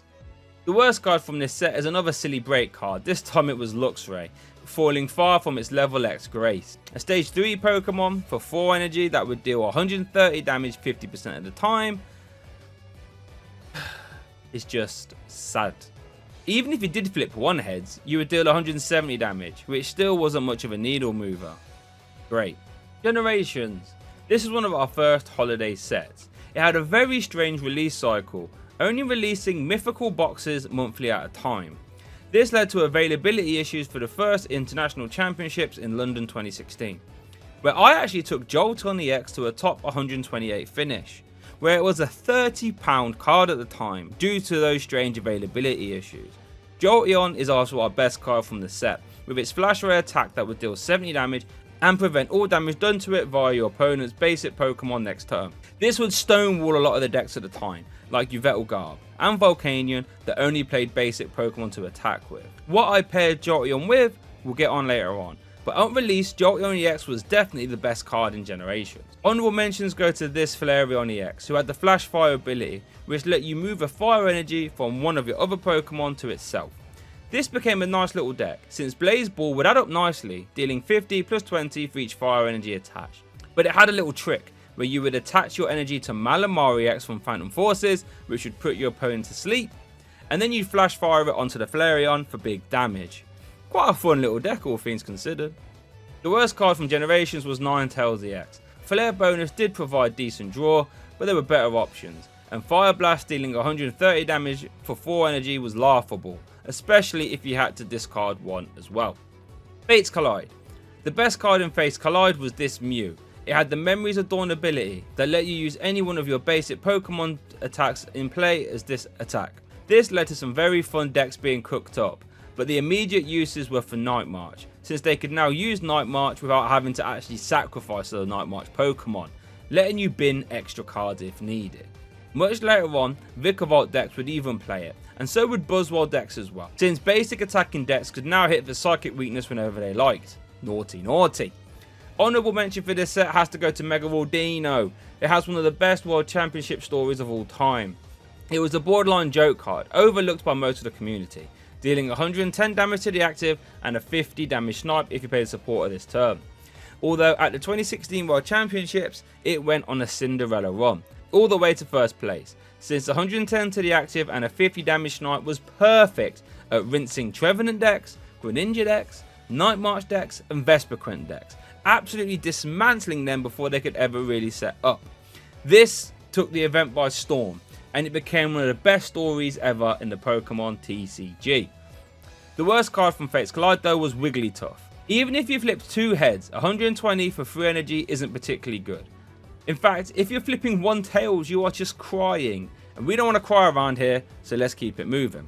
Steam Siege introduced the Volcanion archetype into the metagame, which was very strong, but the best card in the set has to be Special Charge. This let you shuffle in 2 energy back into your deck. This opened the door for Vesperquent and Night March decks to be even more aggressive, and a certain someone used this card a lot too. You could even use it to shuffle in strong energies as well if you liked. The worst card from this set was Hydreigon Break, and I actually don't understand why this card was printed. Another stage 3 Pokemon with a 4 energy attack, so we know it's not going to be very fun. But it discards 3 energy to only deal 150 damage, with a 50 damage snipe. What's the point? Honorable mentions for this set have to go to Volcanion though, since they were very close to being the best card in this set in my opinion.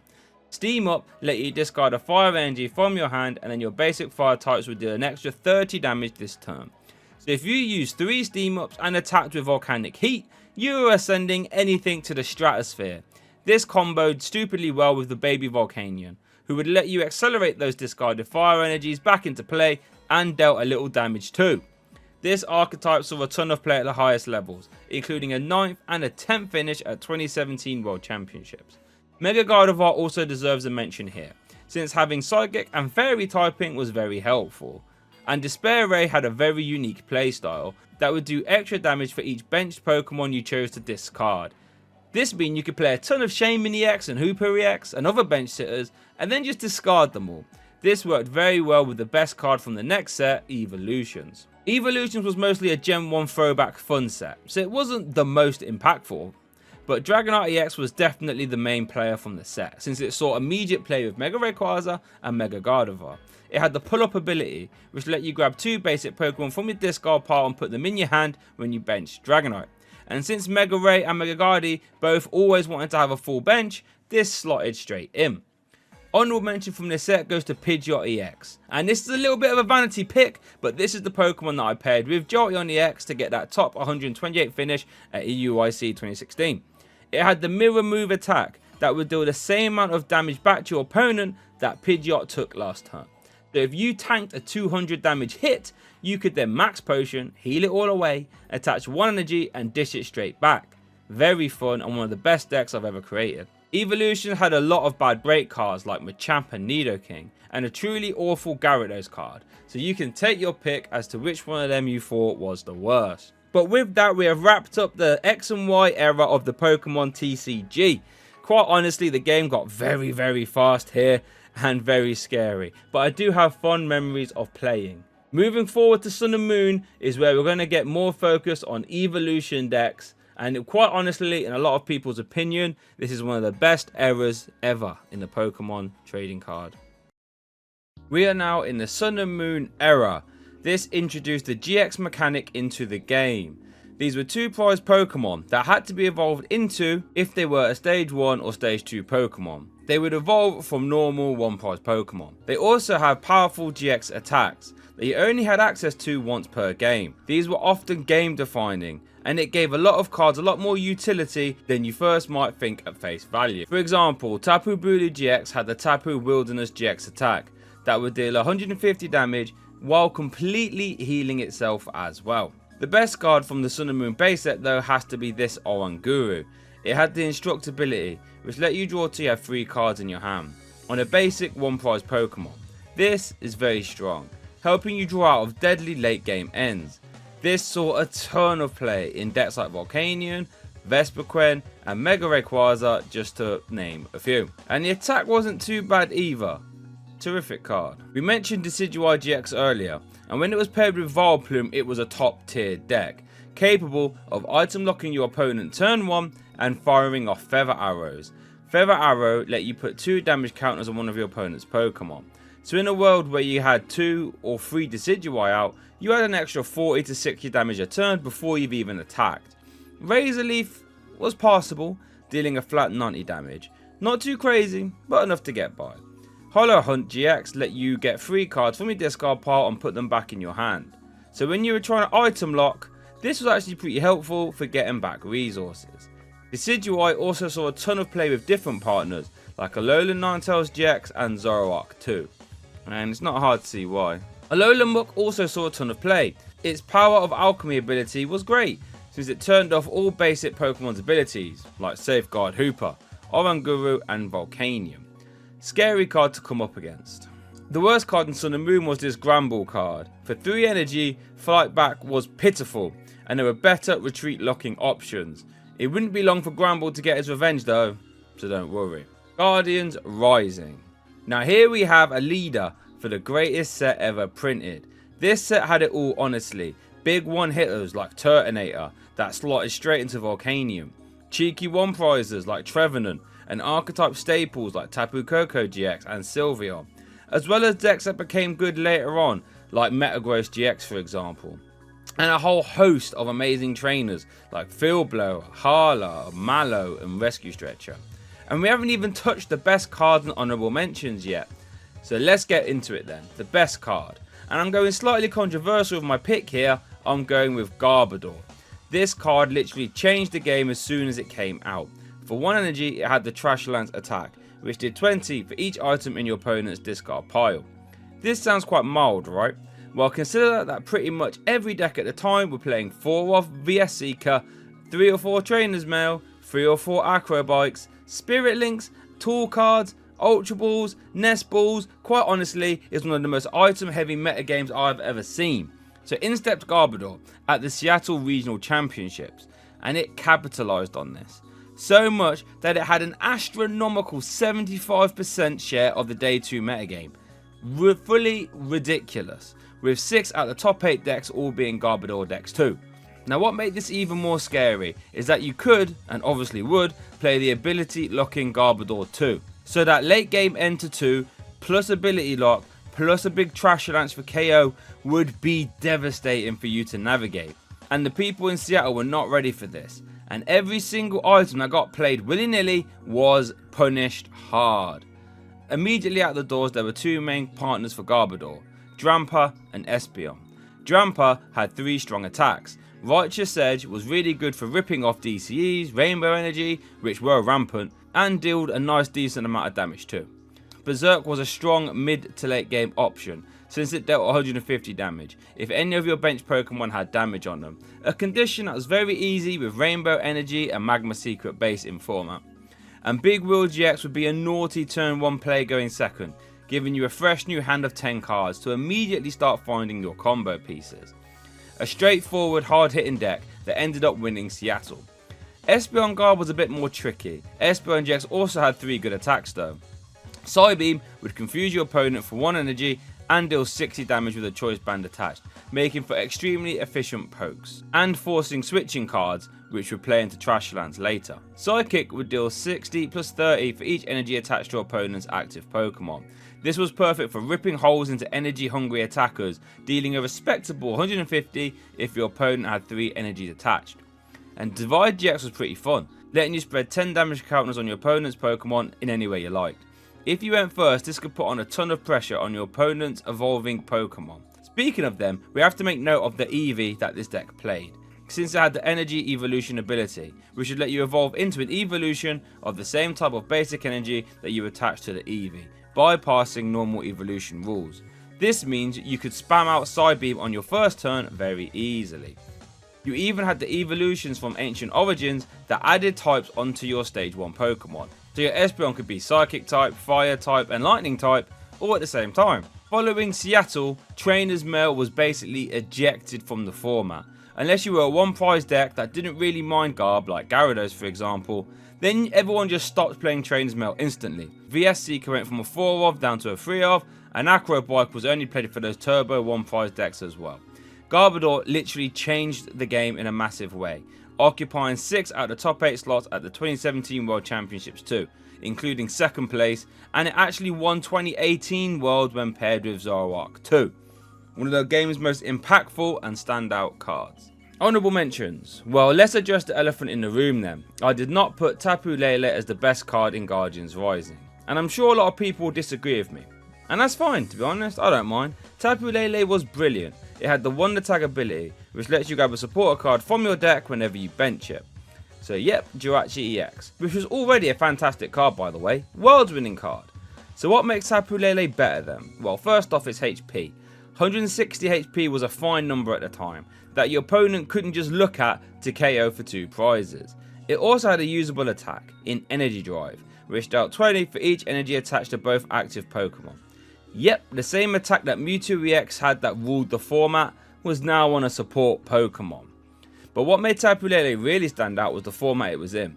Since remember Bridget all the way back from earlier? Well, Tapu Lele now broke it, since now you could confidently turn 1 Lele for Bridget and set up your whole board.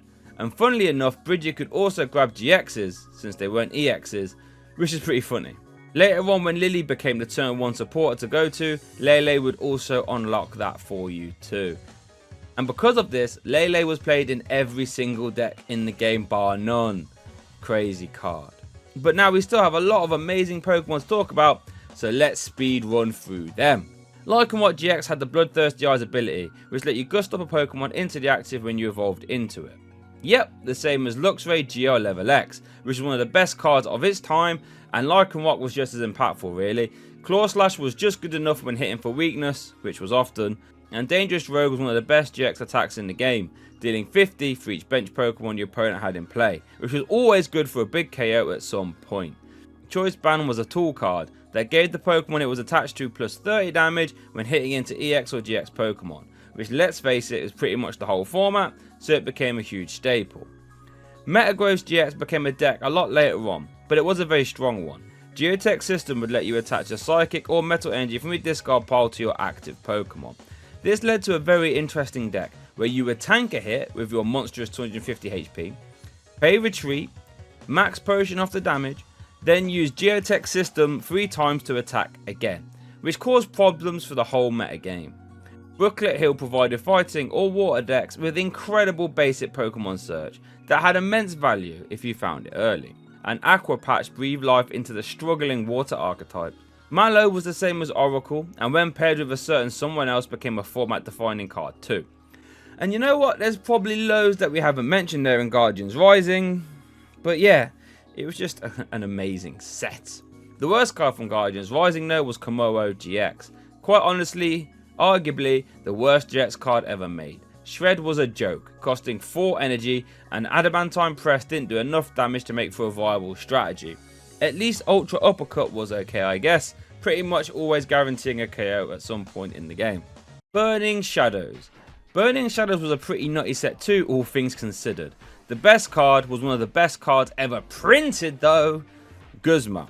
And this took Lysandre and made it even better, by making it so not only could you swap your opponent's active, but you can swap yours too. This was absolutely silly, doubling up 2 of the best cards in the game, Lysandre and Switch. This meant that Guzma was super versatile and became an insta staple in every single deck.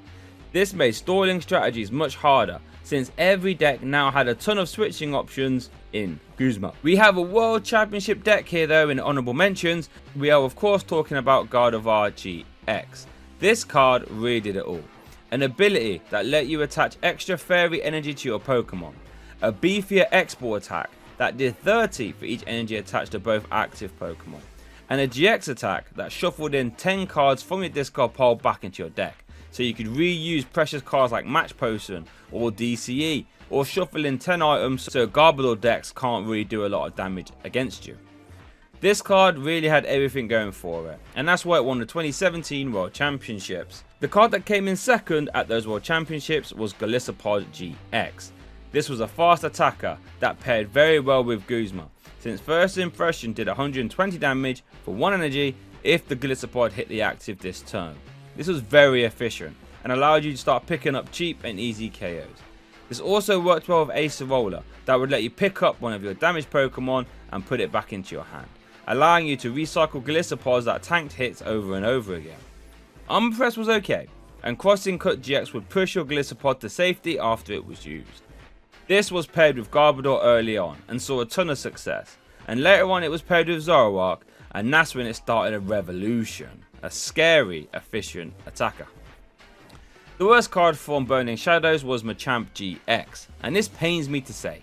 3 for 130 is downright rude, and Muscle Punch GX might be the worst GX attack ever, considering it doesn't even deal with everything in format, dealing 180 damage. It's just honestly sad to look at. Shining Legends. Now, we have mentioned Zoroark GX a lot, and this is the set it was released in, and it is the undisputed best card in the set, and probably the best card in the Sun and Moon block, maybe the best card of all time. Trade would let you discard 1 card from your hand to draw 2 more. So if you had 3 of these in play, you could see an extra 6 cards a turn before you've even played a supporter.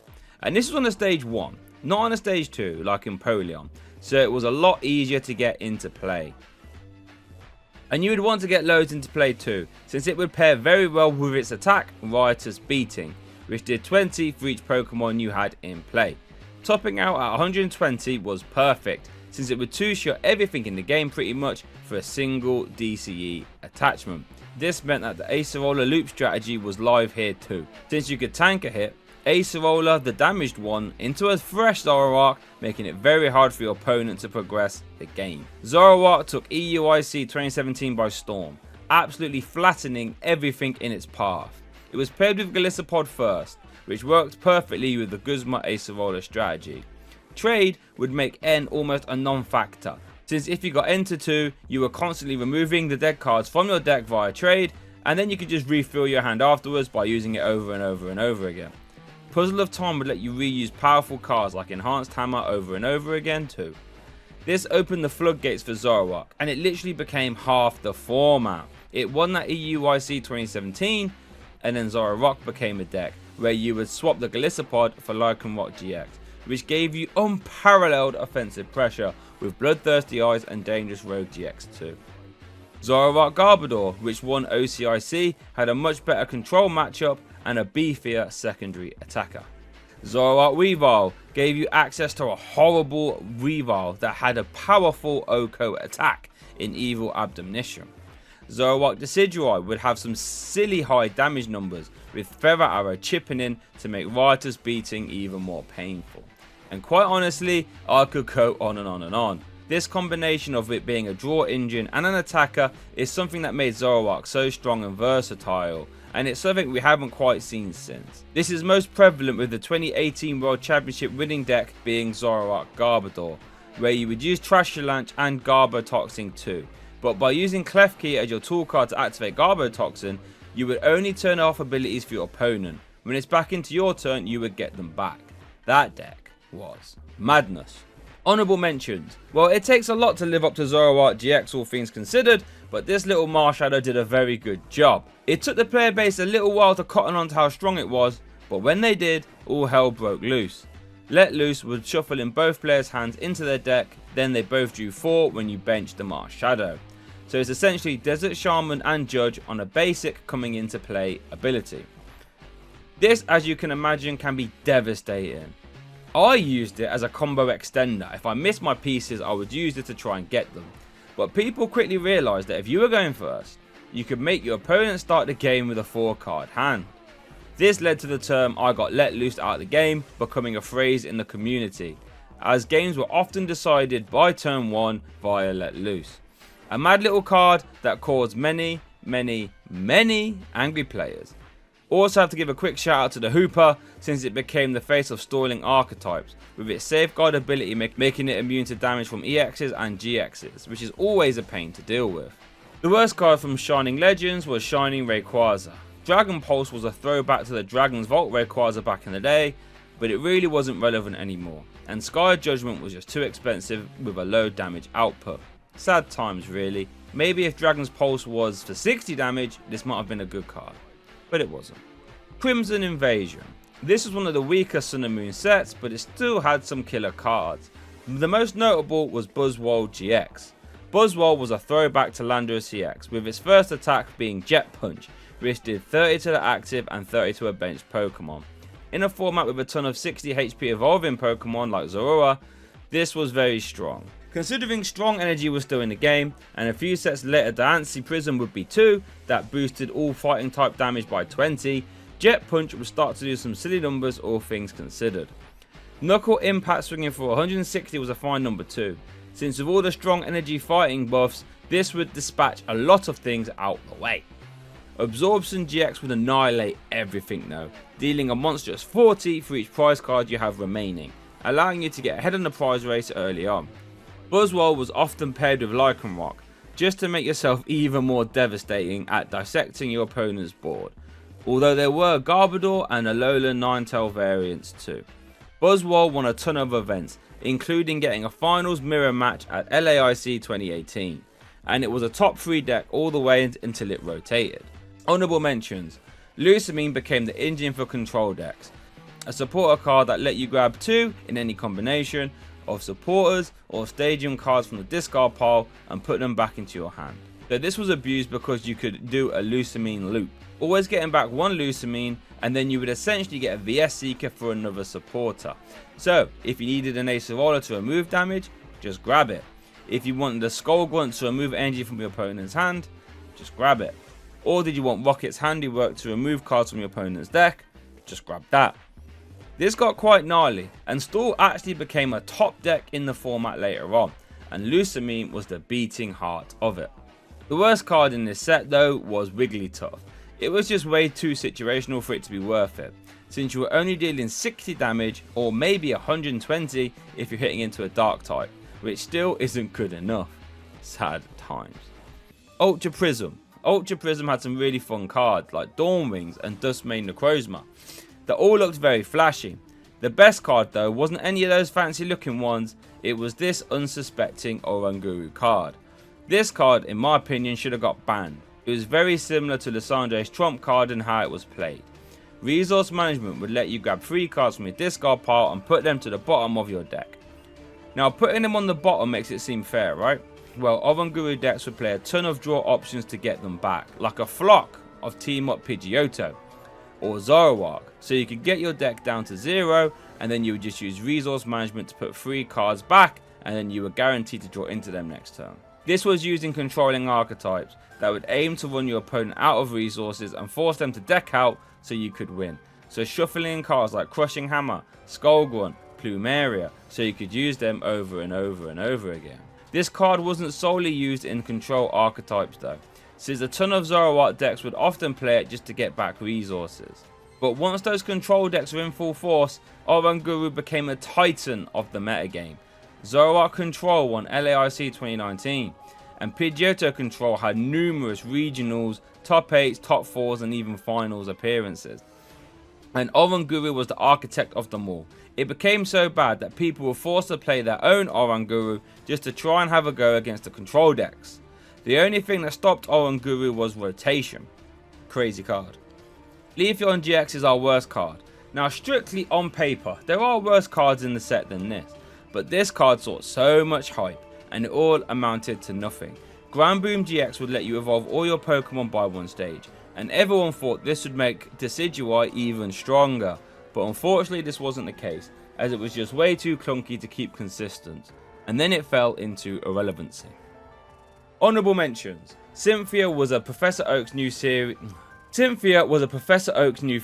reprint. Shuffling in your hand to get a new hand of 6 was still very much strong, and it became a format staple almost instantly. Forbidden Light. Forbidden Light brought us a spiritual successor to Electric, but this time Psychic typed in Malamar. And while this became an instant tier 2 deck, it wasn't the best card in the set. That honour has to go to Beast Ring. This downright silly item would let you attach 2 basic energy from your deck to your Ultra Beast Pokemon in any way you like, as long as your opponent had 4 or 3 prize cards left. So as soon as your opponent would KO a GX, you could go berserk and flood the board with energy. Out the gates, Buzzwole decks gained a lot more potency, but Percephalon GX was the bigger abuser of this, more on him later. It was a crazy card that made you think if going for KOs was actually worth it, because if you did, you might activate all those B strings. Ridiculous. Honourable mentions. So we mentioned Malamar earlier, and it's one of the honourable mentions here today. Psychic Recharge would let you attach a Psychic Energy from your discard pile to one of your benched Pokemon. Out the gates, Malamar players had 2 main options, whether to go Ultra Necrozma or not. Ultra Necrozma had a higher damage output, dealing 20 plus 80 for each basic energy you chose to discard from it. This was a very high output, but it did require you to have a metal energy attached as well. Normal Necrozma GX had the Prismatic Ray attack, which dealt 10 plus 60 for each psychic you chose to discard. Both were very strong, however. Later on we'd have the Gas Can deck that focused more on Deoxys, and then in Lost Thunder we had the best Malamar partner that quite literally changed the deck, but more on that later. Buzzwell got another card in this set, and this one was a one prize one, and it slowly started to push the GX more and more out the format. Sledgehammer dealt 30 damage plus 90 if your opponent had 4 prize cards left. With a strong energy and choice belt and Dancy, this would add up very fast. Baby Buzz would honestly become its own deck that took the 2018 Worlds by storm when paired with Garbodor and Weavile, and Shrine of Punishment, more on that later. After that it would get paired with Zapdos to form the deadly Zap Beast deck that was very strong too. The worst card, this Guzzlord even with Beast Ring was still trash. Dealing a measly 160 damage for 4 energy was just no man's land, and if your opponent had 6, 4 or 2 prize cards remaining, it would discard the top 10 cards of your deck? Like, what?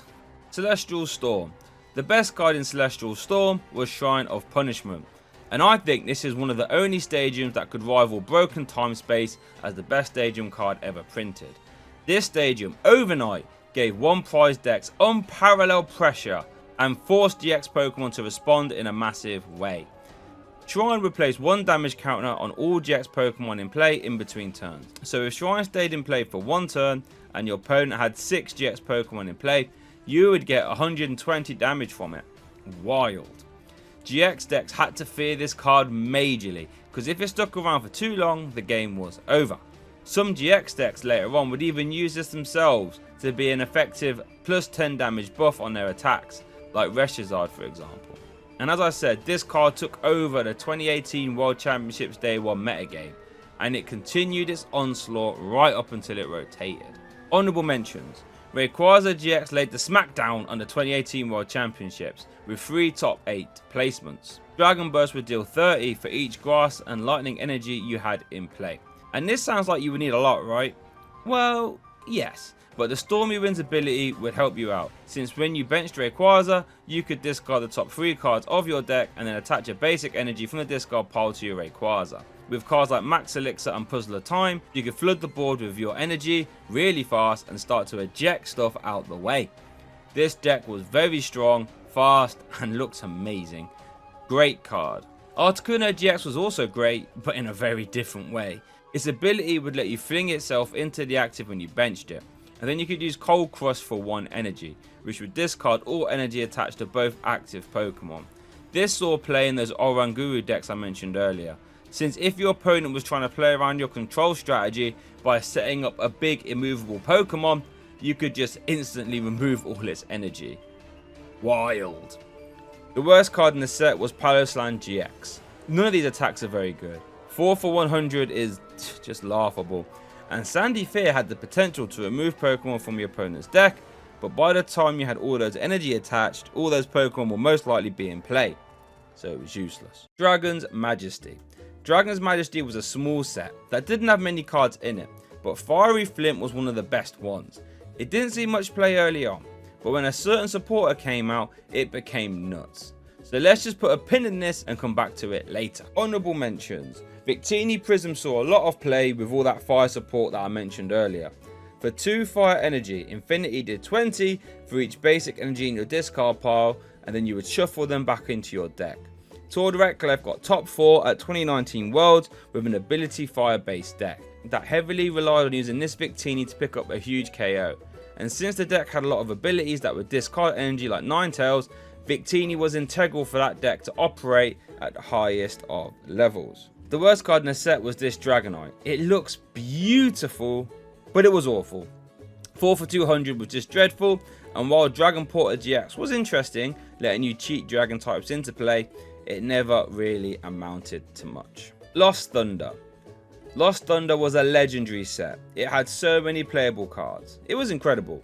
And while a whole new archetype was introduced, and arguably the most broken single prize Pokemon that has ever been printed, The best card in this set was easily Thunder Mountain, a Prism Stadium card that would reduce attack cost by 1 lightning energy while it was in play.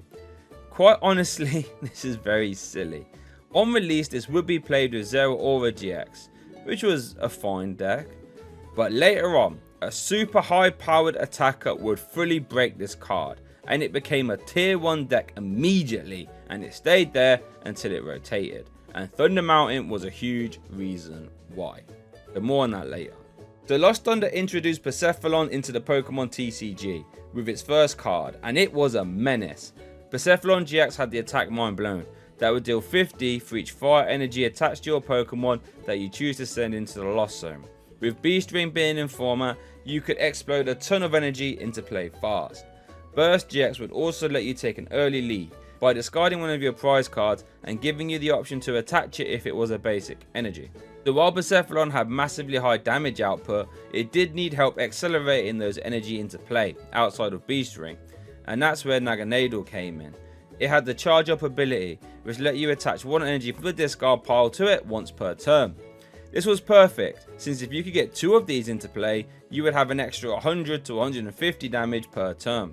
This made Persephone an absolute damage dealing nightmare, and it got 2nd place at 2019 World Championships, since dealing massive damage every turn is quite good in the Pokemon TCG.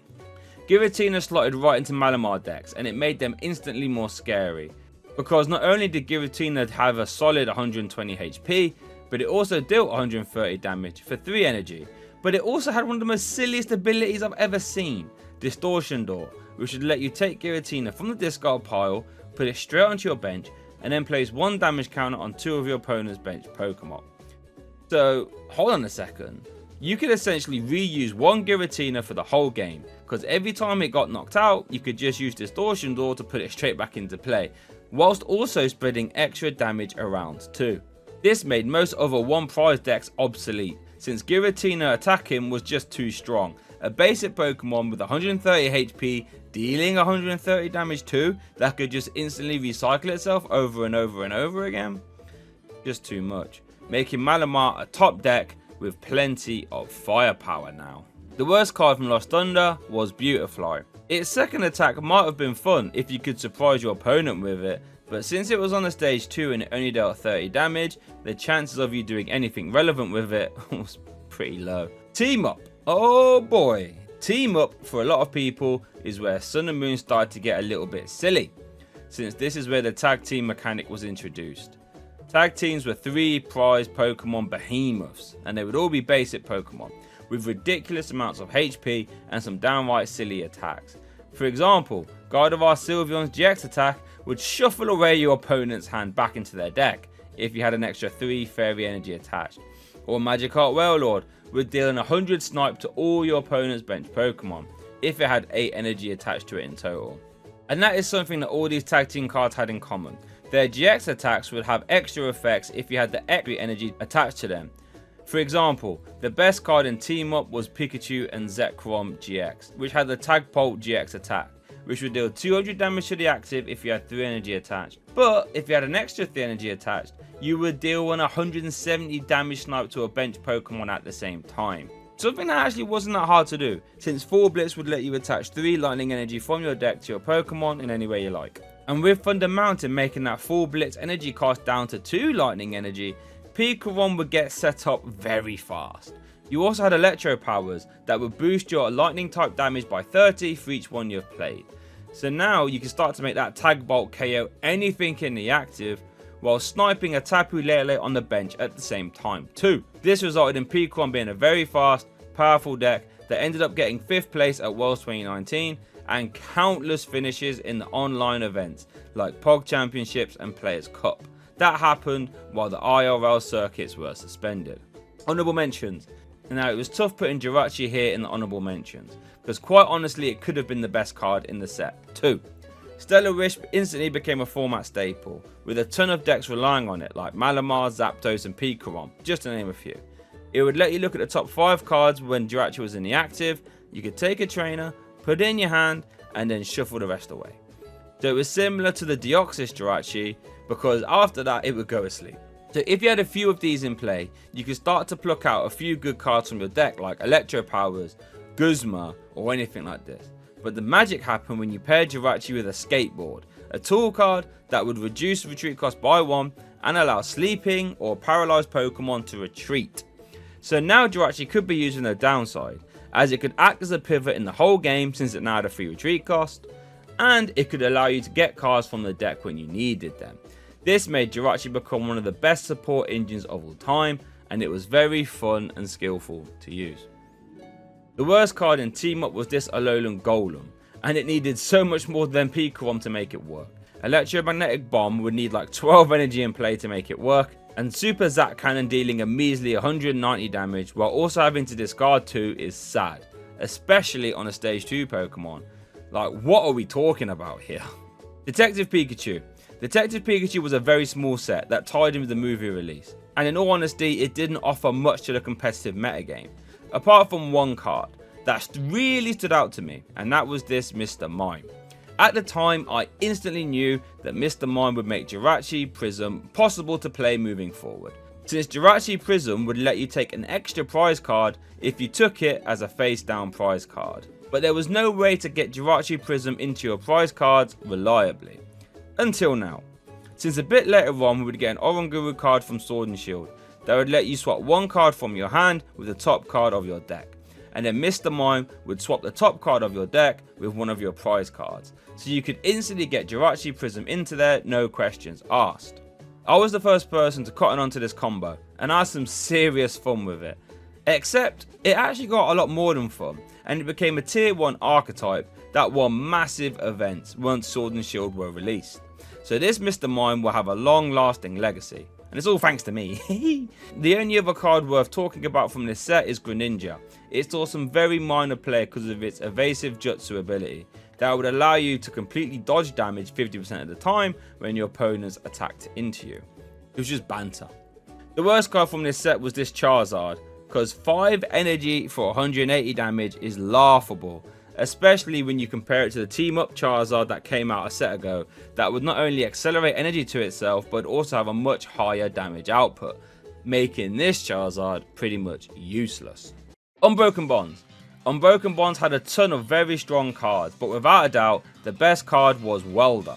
I thought it was this card that forced TPCI to change the turn 1 supporter rules going first, because the amount of pressure you could put on with 2 Welders was just too much. Welder would let you attach 2 fire energy from your hand to one of your Pokemon, and then you drew 3 cards after. This probably would have been good, even if you didn't get to draw cards like Blacksmith for example, but with this it would completely change the game. Percephalon GX now had even more ways to flood the board with energy, but the main recipient of Welder was another card from this set, and was actually one of the honourable mentions, Reshiram and Charizard GX. This card had it all: massive HP, a cheap outrage attack, and a very good 4 energy attack in Flare Strike, dealing 230. Double Blaze GX was also very naughty. For 3 energy you did a flat 200, which would KO all basic GX Pokemon, with a choice belt attached. But if you had another 3 fire energy attached, you would deal 300 instead, and shred through all effects on your opponent's active too, meaning this would blow through anything your opponent had in the active, including tag teams. And this is where Fiery Flint from earlier becomes so strong, since now you could pluck 4 energy from your deck immediately and then welder them into play. Welder decks instantly became so strong and had many different options, including this beefy 1 prizer Percephalon, which is another honourable mention. Fireball Circus had an endless damage output and instantly became the best 1 prize deck in format. Welder could only work though thanks to this little Dedenne GX card, which would allow you to discard your hand to draw 6 cards when you benched it. Now you could only use 1 of these a turn, but that really didn't matter since that's all you would need. Having access to a constant 6 new cards a turn is wild, and it was this that let Welder decks operate, since only drawing 3 from Welder was now completely mitigated. This became a new format staple and was played pretty much in every single deck. We also have to give a shout out to Lucario and Melmetal here too, since it became one of the most annoying decks to ever play against. Full Metal Wall GX would decrease the damage your metal types took for the rest of the game by 30, and it would also discard all energy attached to your opponent's active too. So out the gates it became the face of stalling archetypes, since you could Acerola loop it. but when Sword and Shield came out, it actually became a deadly attacking deck. The worst card in Unbroken Bonds was this Darmanitan card, and even though Wildfire seems okay, with Welder in format, it made no sense, since you could just play a Fiery Flimp, and 110 damage was awful. Unified Minds. Unified Minds, the best card by far, was Mewtwo and Mew Tag Team. This card is just silly. Its perfection ability let Mewtwo Tag Team use any of the attacks of any GX Pokemon you had in play or in your discard pile, as long as you had the right energy attached. This led to a very powerful Welder deck out the gates that looked to utilise Reshizard and Macargo GX for massive attacks, while also using Rainbow Energy to allow for some other funky attackers like Altara GX, Venom Shot from Naganadel GX, and some downright dirty Espeon Deoxys GX too. And I think it was this interaction that forced that turn 1 supporter rule change. If you went first, attach a Psychic Energy to your Mewtwo, and then welded 2 more Fire Energy onto that Mewtwo Mew, and after that you would attach 3 more energy via Welder, and now you could spread 20 damage counters on your second turn of the game. This completely flipped the Malamar matchup from awful to favoured, since those 20 damage counters would KO 3 in-K instantly, and there was nothing your opponent could do about it. This Mewtwo deck was so strong that it won the 2019 World Championships, with good friend Henry Brand at the helm. And moving forward, Mewtwo Mew will start to take a different turn, utilising turn attachments of multicolored energy and using bulk attackers like Vileplume GX and Solgaleo Lunala Tag Team. You could just say that this card was perfect. Honourable mentions. Reset Stamp was an amazing card. It was like a one-sided Rockets admin or N, since it forced your opponent to shuffle in their hand and draw the same amount of prize cards as they have remaining. This saw a ton of play, since as soon as your opponent would KO a tag team Pokemon, you could stamp their hand back down to 3. Heatran GX was another staple in all Welder deck. Its ability would let you move any energy you like to it whenever it moved into the active position, and then Hot Burn GX would deal 50 for each fire energy attached to it, giving you a massive nuke at any point in the game if you needed it. The worst card though was this Galissapod, and I'm not sure what it's really thinking about. 4 energy for 180 is just ridiculous. And if you didn't move around the active, you actually only dealt 120. And the ability doesn't really help with that. Galissapod GX is turning in its grave with this one. Hidden Fates was another small bonus set that didn't offer a ton to the metagame, but Jesse and James was a bit naughty. It forced both players to discard 2 cards from their hand, opponent first. This would lead to multiple control decks having extra way to mill their opponents. So Poi Postal would play this, Pidgeotto control, and even Exegil control too. Eventually it would get banned in the expanded format for being very easy to abuse and make for some easy hand wipes. The Kanto birds all got a GX tag team card that actually saw some play. Its Sky Legends attack would deal 110 damage to 3 of your opponent's Pokemon while it shuffled itself away. And this does sound expensive, but with Green's Exploration and this Victini using Victory Sign, it wasn't too hard to get rolling. And with 300 HP, some stalling archetypes would also play this too. The worst cards in Hidden Fates are all these bulk GX cards. These were all jokes and wasn't even often better than their non-GX counterparts. Cosmic Eclipse is the last Sun and Moon set, and boy oh boy, it introduced some madness. The best card by far was Arceus, Dialga and Palkia GX. Now we should know by now that if we put the Creation Trio together, this was always going to be silly. Ultra Creation GX would make your Pokemon do an extra 30 damage for the rest of the game. This on its own would have been game breaking, I think. However, if you had an extra water energy attached, so 2 energy in total, every time you KO something you would take an extra prize card. Like, what? This is ridiculous. This made ADP a 1 prize deck slayer, since Ultimate Ray would now deal 180, attach 3 energy from your deck, and take 2 prize cards whenever it knocked out something too. Not even the mighty Giratina could stand up to this. But where ADP really shined was KOing 2 prize Pokemon, since now they effectively gave up 3 prize cards. So Ultimate Ray would now take 3 prize cards when KOing bench sitters like Dedenne and later on Crobat V2, which pretty much every deck in format played. This meant ADP players could almost always ignore what their opponent was attacking with and just attack bench sitters, which was actually a very viable strategy. Out the gates ADP was a tier 1 deck, but its partner was a bit awkward, Keldeo GX. This had the Safeguard ability that made it immune to damage from EX and GX Pokemon. Its attack after Alter Creation would deal 140 damage, which was perfect for KOing all non-GX Pokemon that your opponent was now forced to try attack with, and you would take extra prizes while doing so. But Keldeo GX was unreliable, and its damage output wasn't very high when hitting into multi-prize Pokemon, and Power Plant could also turn off its safeguard ability, making it very vulnerable. The main problem with Keldeo though is that it was too reliant on Ultimate Ray to get set up, and if you could KO the ADP before you could use Ultimate Ray, you were essentially stuck attaching one energy a turn to the Keldeo. Although the next set was a game changer, and it would take ADP from an already tier 1 deck to, well, one of the most hated decks in form. Honorable mentions. Honorable mentions have to go to Guzma and Hala. This tag team support would let you search your deck for a stadium card, but if you discard 2 cards from your hand, you could also search your deck for a special energy, a tool card as well. Pokemon would love this, since now you could find Choice Band, Thunder Mountain, Flash Energy, so you could draw extra cards too. ADP decks would also love this, since now you could find Chaotic Swell to deny Power Plant and grab an Aurora Energy to help out with that GX attack. And Luke Metal decks would also play this, so it would find Metal Frying Pan and the energy to reduce damage too.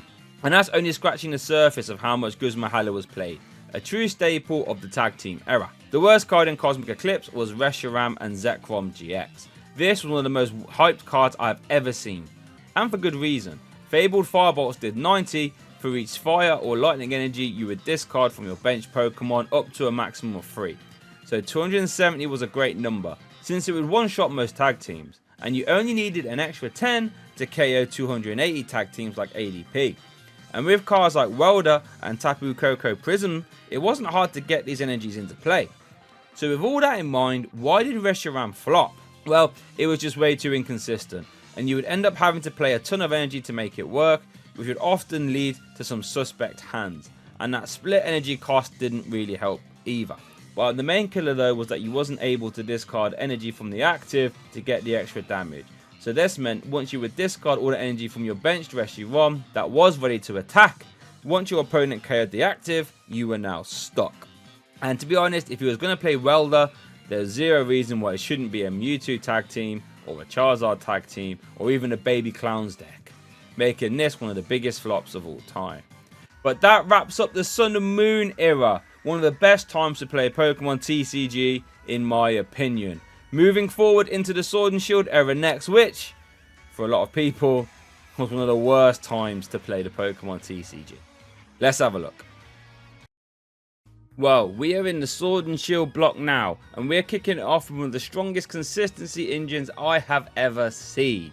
The Inteleon line from Sword and Shield became a meta game staple, since you see when you evolved your Sobble into Drizzile, Shady Dealing's ability would activate, which would let you search your deck for any trainer card and put it in your hand.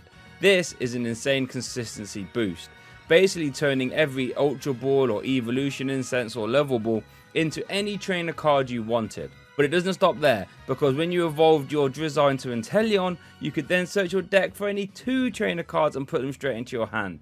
Once the Keep Calling Sobble came out too, you had an easy way to flood the board with your Sobble turn 1. This engine was very strong and very versatile, and at one point it seemed like the whole metagame was Inteleon decks with different VMAX partners. There was even another Inteleon you could play later on that would let you place 2 damage counters on one of your opponent's Pokemon once per turn. This was pretty nutty.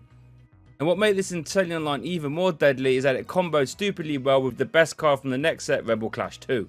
More on that later.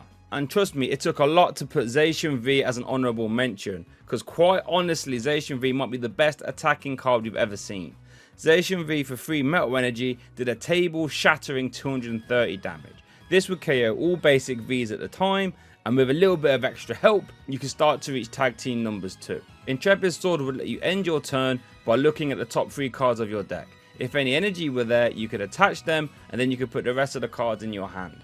This ability was so strong that some control decks would play it too, since you could end your turn by getting an extra 3 cards a turn. And while 230 was good, if you was to combine it with Alter Creation GX, Zacian V became an absolute game ender. The extra damage from ADP would boost Brave Blade to 260. So then if you was to attach a Vitality Band and use a Galarian Zigzagoon, you could now swing for the mind altering 280 damage, which would KO anything in one big hit. Even if your ADP went down after using Alter Creation, you could power up Zacian via Metal Saucer. And don't forget, you would take an extra prize card whenever you KO'd something after Alter Creation. So all Zacian V had to do was get 2 knockouts realistically on an EX or a V to win the game. Something that was very easy to do. Out of the gates, ADPZ was the best deck in format bar none, and it was taking names everywhere. But when Rebel Clash came out, whoo, it got to even higher power levels. But before we get to that, we have to look at Keljo V, the worst card in Sword and Shield. Dismal, small, and rubbish. Sorry about that, lad. Rebel Clash. So like I mentioned, Rebel Clash gave a whole new dimension to ADPZ, and that dimension was Boss's Orders. You see, before, ADPZ had to run 4 custom catchers, or maybe even a great catcher, to swap their opponent's active. But now, you could just play 3 or maybe even 4 Boss's Orders. Boss's Orders was a supporter card that let you swap your opponent's active. Yep, the same as Lysandre we saw years and years ago. And in a deck like ADPZ, where you have plenty of bench space to spare, you could afford to spam the Dene to draw cards and have your supporter be boss every turn if you needed it to. This led to the phrase boss game being cemented in the player base minds, since all you had to do was boss twice, attack twice, and you would win the game, either with Ultimate Ray or Brave Blade. Boss didn't just help ADP though, since pretty much every deck played it. Eternatus, Mew VMAX later on, Arceus V-Star, these would all play 4 of these. More on those later. And since Boss's Orders is still in our current format and likely will be for a long time, I think it will be a metagame staple for years and years to come. And it started here in Rebel Clash. Our honourable mention from this set is Scoop Up Net, and quite honestly this could be the best card of this set, all things considered. And I'm sure in a lot of people's opinions it would be. Scoop Up Net would let you pick up any non-GX or V Pokemon and put them straight back into your hand. So removing damage is one use for this card, sure.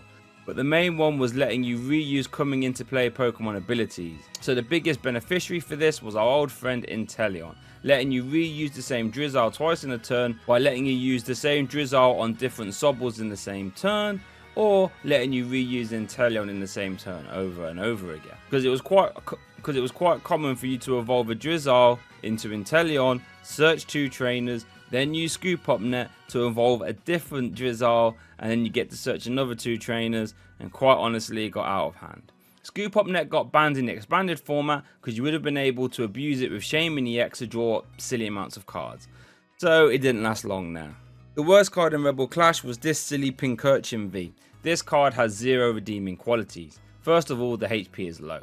The damage is ridiculous, and while its ability could be banterful, potentially dishing back 90 damage to an attacking Pokemon, it was way too unreliable to make work, making for a truly awful card. Darkness Ablaze. Crobat V was from Darkness Ablaze, and it's our strongest card in the set. Its Dark Asset ability would let you draw till you had 6 cards in your hand when you bench it once per turn. So yep, it's basically Shaman EX, but you can only use once per turn. And even with that stipulation, it was still a fantastic card that pretty much every deck played. A true format staple. And later on it would actually evolve and start attacking too. More on that later. One deck that played for Crobat V was Eternatus V Max. Eternatus V Max had a monstrous 340 HP and an equally terrifying attack Dread End, which would do 30 damage for each dark type Pokemon you had in play. So under normal circumstances that would top off at 180 damage, right? For 2 energy. This isn't very good. However, Eternatus V Max had the ability Eternal Zone, which would let you have 8 dark type bench Pokemon in play, meaning you could top out at a terrifying 270 damage as long as all your Pokemon were dark type. So if you had one use of Galarian Zigzagoon, you could one hit 280 tag team Pokemon. For a long time, Eternatus VMAX would even be played with Crushing Hammers, and that was one of the only decks that could go toe to toe with ADPZ, and that's saying something. I have to mention Vikavolt here too though. Vikavolt V managed to take down a few regionals much later on in its lifespan. Its Paralyzing Bolt attack would deal 50 damage and would item lock your opponents, and we have seen just how strong item locking really can be. The worst card in this set has to be Grimmsnarl VMAX. It has such an awful attack. For 3 Dark Energy you would deal 170 damage. but if you would attach extra dark energy, you would deal 50 for each extra one. So if you had 6 energy attached, you could KO everything, right? Well, no, because the extra damage was capped at 100. So for 5 energy, you still wasn't really moving the needle much. Champion's Path. Champion's Path was a little bonus extra set, so it really didn't introduce much to the card pool. But what it did introduce was Rotom Throne. This let you look at the top 5 cards of your deck, put one on the top and shuffle the rest away. Out of the gates, this only really saw play with Colossal V Max, and that actually came out one set later in Vivid Voltage, since Colossal would discard the top card of your deck, and if it wasn't energy, you got to attach it and you would do extra damage too. It wasn't until a certain summon was released much later on where this Rotom Throne would see immediate and top tier metagame play. Another card that took a while to be playable was Alchemy V Max. G Max Whisk did 60 damage for each energy you discarded from your Pokemon. So out the gates, it was awful. But a few sets later, Shadow Rider Calyrex came out, which was fantastic at accelerating psychic energy. And that's where Alchemy V Max started to see some play. The worst card from Champion's Path though was Grapploct V. Its Moonsault press attack did 120 plus 100 on a coin flip. At this time, 120 for free energy was awful. Even 220 for free was still flat out worse than Zacian, meaning this card really had no use. Vivid Voltage. Vivid Voltage introduced amazing rares to the game, and while they looked stunning out of the gates, they were just too energy hungry to make work consistently. However, a certain little birdie did come out later on, and Amazing Rare Raikou became very easy to use. Amazing Shot would deal 120 damage to the active and 120 damage to one of your opponent's bench Pokemon too. This had the power to straight up eject bench sitters, like Drizzle for example, and would often take 2 prize cards in one turn, KOing the active and a bench. Very, very strong. Another amazing rare that needed some time before it was playable was Amazing Rare Rayquaza. Amazing Burst would do 80 for each different type of basic energy you chose to discard from it. So much later on when Mirage Gate was released, more on that later, you had a very reliable way to accelerate a ton of different coloured energy. So Amazing Burst would literally burst the competition out the way. The worst card from Vivid Voltage was Drapion V. This was a very strange card. Sure, Auto Paralysis was very fun, but when it cost 4 energy and it forced you to discard 2 every turn, it became too much of a faff to use consistently. Shining Fates was another small holiday set that didn't really offer too much to the card pool. However, in a few sets time, when Raikou V became good, so did this little amazing rare Yveltal. For a whopping 5 energy, Amazing Destruction did the unthinkable. It would auto KO your opponent's active. Out of the gates, this did nothing. But when that little Archeops came along, this became one of the metagame's most scary cards, capable of auto KOing anything in a single turn. Honourable mentions go to Crobat VMAX, and like Yveltal, this really didn't do much immediately, outside of offering the ability for Crobat V to evolve up outside of range of Ultimate Ray from ADP. However, when Mew VMAX was starting its reign of terror, some players opted to use Crobat VMAX as a tech attacker to counter it, since 180 times 2 because of weakness would KO a Mew. The worst card in Shining Fates was this Volcanion. Could you imagine putting 4 energy onto a Pokemon for it to potentially do 0 damage? Couldn't be me. Battle Styles. Battle Styles was a breath of fresh air to the Sword and Shield block, as the player base was starting to feel the fatigue of a boring VMAX dominated metagame. Battle Styles introduced the Single Strike and Rapid Strike mechanics to the game. Single Strike Pokemon had certain cards to support them, and so did Rapid Strike. The best card from this set though was Rapid Strike Urshifu VMAX. This card had the attack G-Max Rapid Flow, which would discard all energy from this Pokemon, but then you could deal 120 damage to 2 of your opponent's Pokemon in play. This would be disastrous for the metagame, as Sobbles and Drizzles were no longer safe. Gale Frost would also deal 150 damage for 1 energy if this Pokemon hit the active this turn, which was a great number for dispatching 1 prizes and setting up multi-prizes. Rapid Strike Urshifu won EUIC 2022 and went on a full rampage on the metagame. Honourable mentions, we have to mention the Single Strike attacking core too.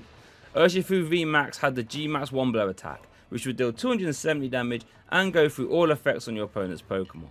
This sounds weak for 4 energy, right? But when you consider that Single Strike energy would boost your Single Strike Pokemon's damage by 20 for each one attached, all of a sudden G-Max 1 blow would eject anything in the metagame. Out of the gates, Houndoom was used to accelerate those energy from the deck, and Single Strike Box was tier 1. However, when Archeops was in format, Tyranitar would become the face of Single Strike and it would be a tier 1 deck as well. The worst card in Battle Styles was Flapple v Max. These minus attacks are never good, and especially when they start at 250 damage, which wasn't even a good number to be hitting for anyway. Chilling Reign. Chilling Reign was a great set, and the best card in this set was one of the best stadium cards ever printed, Path to the Peak. This would turn off all Rulebox Pokemon's abilities while it was in play. Out the gates, this would start Crobat, Eldegoss, and Zacian, and this would be game ending if you were caught at the wrong time. Later on, when V-Star abilities were introduced into the game, this would lock them off too, like Arceus V-Star's Starbirth and Lugia V-Star's Summoning Star. Even Radiant 1 prize Pokemon would be stopped like Greninja. This meant Path to the Peak could literally win games on its own, especially if it was used turn 1 before your opponent has had a chance to do anything. And when Judge was introduced back into the metagame, the Judge Path playstyle became a legit win condition on its own. Honourable mentions. Melanie became an awesome engine for some decks, letting you attach a water energy from your discard pile to one of your V Pokemon, and then you would draw 3. So even though it was a worse welder, it was still very impactful, and saw a ton of play, especially when paired with Rapid Strike Urshifu VMAX, Suicune V, Ice Rider Calyrex VMAX, and Palkia V-Star 2. And Ice Rider was from the same set as well. The worst card in Chilling Reign was Volcanion V. Dynamite Tackle did 100 damage plus 120 more if Volcanion had 150 damage on it. This was actually an okay number, but since Fire Energy wasn't one of the types covered by Single Strike Energy, it was just super awkward to set up and use. And the idea of taking damage to deal back massive damage was a bit strange and would never really work in your favour. Evolving Skies. Medicham V was a Rapid Strike card, and it had the game ending attack Yoga Loop. Yoga Loop would let you place 2 damage counters on one of your opponent's Pokemon. But then if those 2 damage counters would actually KO something on your opponent's side of the board, you would take an immediate next turn before your opponent had a chance to do anything. This sounds every bit as game ending as it sounds, and it saw immediate play with any Rapid Strike deck, and even with Iron Valiant EX much later on. A dangerous card that would strike fear into the hearts of the player base. Honourable mentions. Dragonite V saw a ton of play in Lost Box decks a bit later on, since it was a basic Pokemon that could deal 250 damage turn 1 with Dragon Gale. This would be insane prize trade, since you could KO Evolving V Pokemon before your opponent had a chance to get in the game. Oof, very scary times. Duraludon VMAX was a, well, literal wall, with its Skyscraper ability that prevented all damage done to it via your opponent's Pokemon that had any special energy attached. This caught a ton of the metagame out, like Single Strike, Rapid Strike, Arceus V-Star and Lugia V-Star 2. And it was this Skyscraper ability combined with a very usable attack that made Duraludon a top tier threat. Saw a ton of play when played with Arceus V-Star and even Lugia at some points, where it won EUIC, the Utrecht Special and Milwaukee Regionals too. The worst card in Evolving Skies was dangerously close to being Rayquaza VMAX, but to be honest, Trevenant VMAX had to get that title. Grass had very limited acceleration at the time, and even if you did manage to accelerate it, there's no point, you're only dealing 180 damage. And missing in the forest was interesting, but the multiplier probably needed to be more than 40 for it to make work. Celebrations. Celebrations might be the best set of all time, all things considered, you know, and it was very hard to pick the best card, but I'm going to go with Mysterious Tail Mew. Mysterious Tail let you look at the top 6 cards of your deck and take an item card you find there and shuffle the rest back. We all know how good this kind of ability is, since we saw Stellar Rish Jirachi back in Team Up, and this was pretty similar. This saw play with Palkia V-Star immediately, but it did see play with Gardevoir EX, Terra Charizard EX, and Vikavolt decks too. Honourable mentions. Yveltal will let you discard 3 special energy from your opponent's Pokemon. This was fantastic in controlling archetypes, especially when Lugia V-Star was in the format. Kyogre had the Aqua Storm attack, which discarded the top 5 cards of your deck, and you would do a 50 snipe to 2 of your opponent's bench Pokemon. So you had a potential 250 damage snipe to 2 of your opponent's bench Pokemon on a 1 prize Pokemon. This is wild. This became one of the best late game attackers we have ever seen, and some lost box decks opted to play it, and they would completely skew their deck so you could pull this off in the late game to basically take, well, potentially 5 or 6 prizes in a single turn. Blind Pikachu VMAX won 2022 Worlds, where it actually matched itself in the finals. Max Balloon did a perfect 160 damage, which would KO all the relevant water type attackers with weakness, and would make the Pikachu immune to damage from basic Pokemon next turn. Full immunity to basic Pokemon while KOing the best deck in format Palkia V-Star, well, it's a fantastic combination. Wasn't all sunshine and rainbows though for celebrations, since this Lugia card was awful. X-Ball, or well, Everball as it was called, just isn't good enough anymore. Just shows the power creep really. Fusion Strike. Fusion Strike introduced a whole new battle style to the game, well, Fusion Strike, which aimed to merge Single Strike and the Rapid Strike together.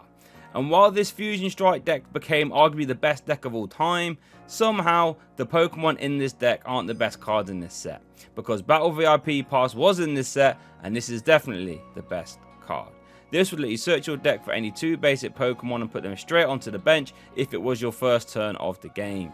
This was instantly a 4-of in every deck in format. This led to very polarized games where if one player hit the Battle VIP Pass and the other one didn't, well, you would lose very fast, and the player base ended up hating the card. But it was so good, it was essential to play, because if you didn't play it and your opponent did, your opponent would win 9 times out of 10. That Fusion Strike deck I mentioned earlier would play for Battle VIP Pass, since it would really rely on using Genesect V to draw cards. Genesect V had the ability Fusion Strike system, which would let you draw up to the amount of Fusion Strike Pokemon you have in play. So if you had 0 cards in your hand and 6 Fusion Strike Pokemon in play, you could draw 6 cards. And you could use this up to 4 times if you had 4 Genesect V in play. Ridiculous, leaving you often to draw 15 to 20 cards a turn if you really wanted to. The attack wasn't too bad either, dealing 210 damage. However, for free energy, that's not that great. So in stepped Mew VMAX, who had the Cross Fusion Strike attack, which would let you use any Fusion Strike Pokemon's attacks as this attack. So now you could use Techno Blast from Genesect V for a single double turbo energy attachment. And while 210 damage didn't seem too high for the metagame at the time, don't worry, you had power tablets to help out with that, since they would boost your Fusion Strike Pokemon's attacks by 30 for each one you played this turn. So now, Mew VMAX could draw a ton of cards via Genesect V, and one-shot anything in the game via power tablets.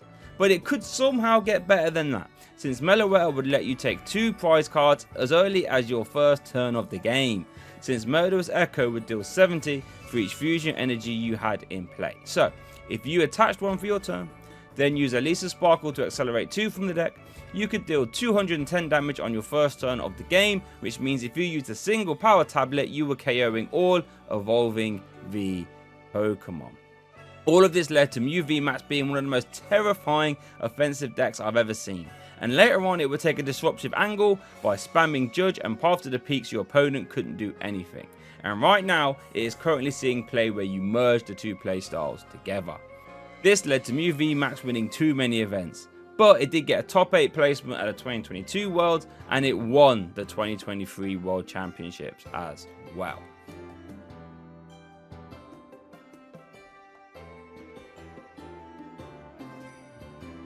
Brilliant Stars. The game designer had to do something about Mew VMAX because it was running rampant. So in stepped V-Star Pokemon. These were 2 prize Pokemon that evolved from V Pokemon, and they had HP and attacks that were only slightly worse than VMAX Pokemon, but they only gave up 2 prize cards instead of 3.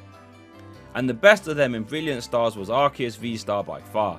Trinity Nova did 200 damage while accelerating 3 basic energy from your deck to your V Pokemon in any way you like. This was perfect for 2-shotting everything in format, whilst setting up your board in a major way. Starbirth was the real kicker though, since V-Star Pokemon had powerful V-Star abilities or V-Star attack, and you could only use one of these per game. So in Arceus' case, we had Starbirth, which would let you search your deck for any 2 cards and put them into your hand. This meant you was never really out of the game as an Arceus player, since at any point you could just Starbirth and get straight back into the game if you were dead drawing. So as you can imagine, with such a versatile attack cost being 3 colourless, and a very versatile ability in Starbirth, Arceus V-Star would see so much play with a ton of partners, including the 2022 World Championship finalist and champion deck when it was partnered with Flying Pikachu. But we saw Inteleon heavy variants, Duraludon VMAX variants, and quite honestly, too many other to mention. One of the best cards I've ever seen with my own eyes, and one of the only cards that could stand toe to toe with Mew V Max. Honourable mentions. One of the cards that Arceus V-Star was often paired with was Barrel. It had the Industrious Incisors ability, which would let you draw till you had 5 cards in your hand. This kind of effect has always been good, and it featured in that 2022 World Championship deck as well. Lumineon V had the Luminous Sign ability, which would let you grab a supporter when you benched it. We've seen this effect before with Jirachi EX and Tapu Lele, and they were both game defining, and so was Lumineon. The worst card in Brilliant Stars was Draco Fish V by far. The awkward attack cost of grass and water was just not worth it for a pitiful 210 damage, with no way to increase it either really.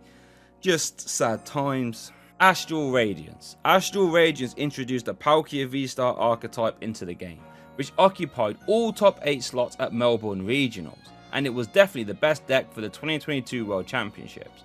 But even with that being said, the best card in the set is not Palkia, it is the incredibly broken Radiant Greninja. Now you can only have one Radiant Pokemon in your deck, and a lot of decks opted to play Radiant Greninja, because it had the Concealed Cards ability, which would let you discard 1 energy from your hand to draw 2 cards. So if you found this early, normally via Battle VIP Pass, this could draw you a ton of cards throughout the game, and drawing cards is very good.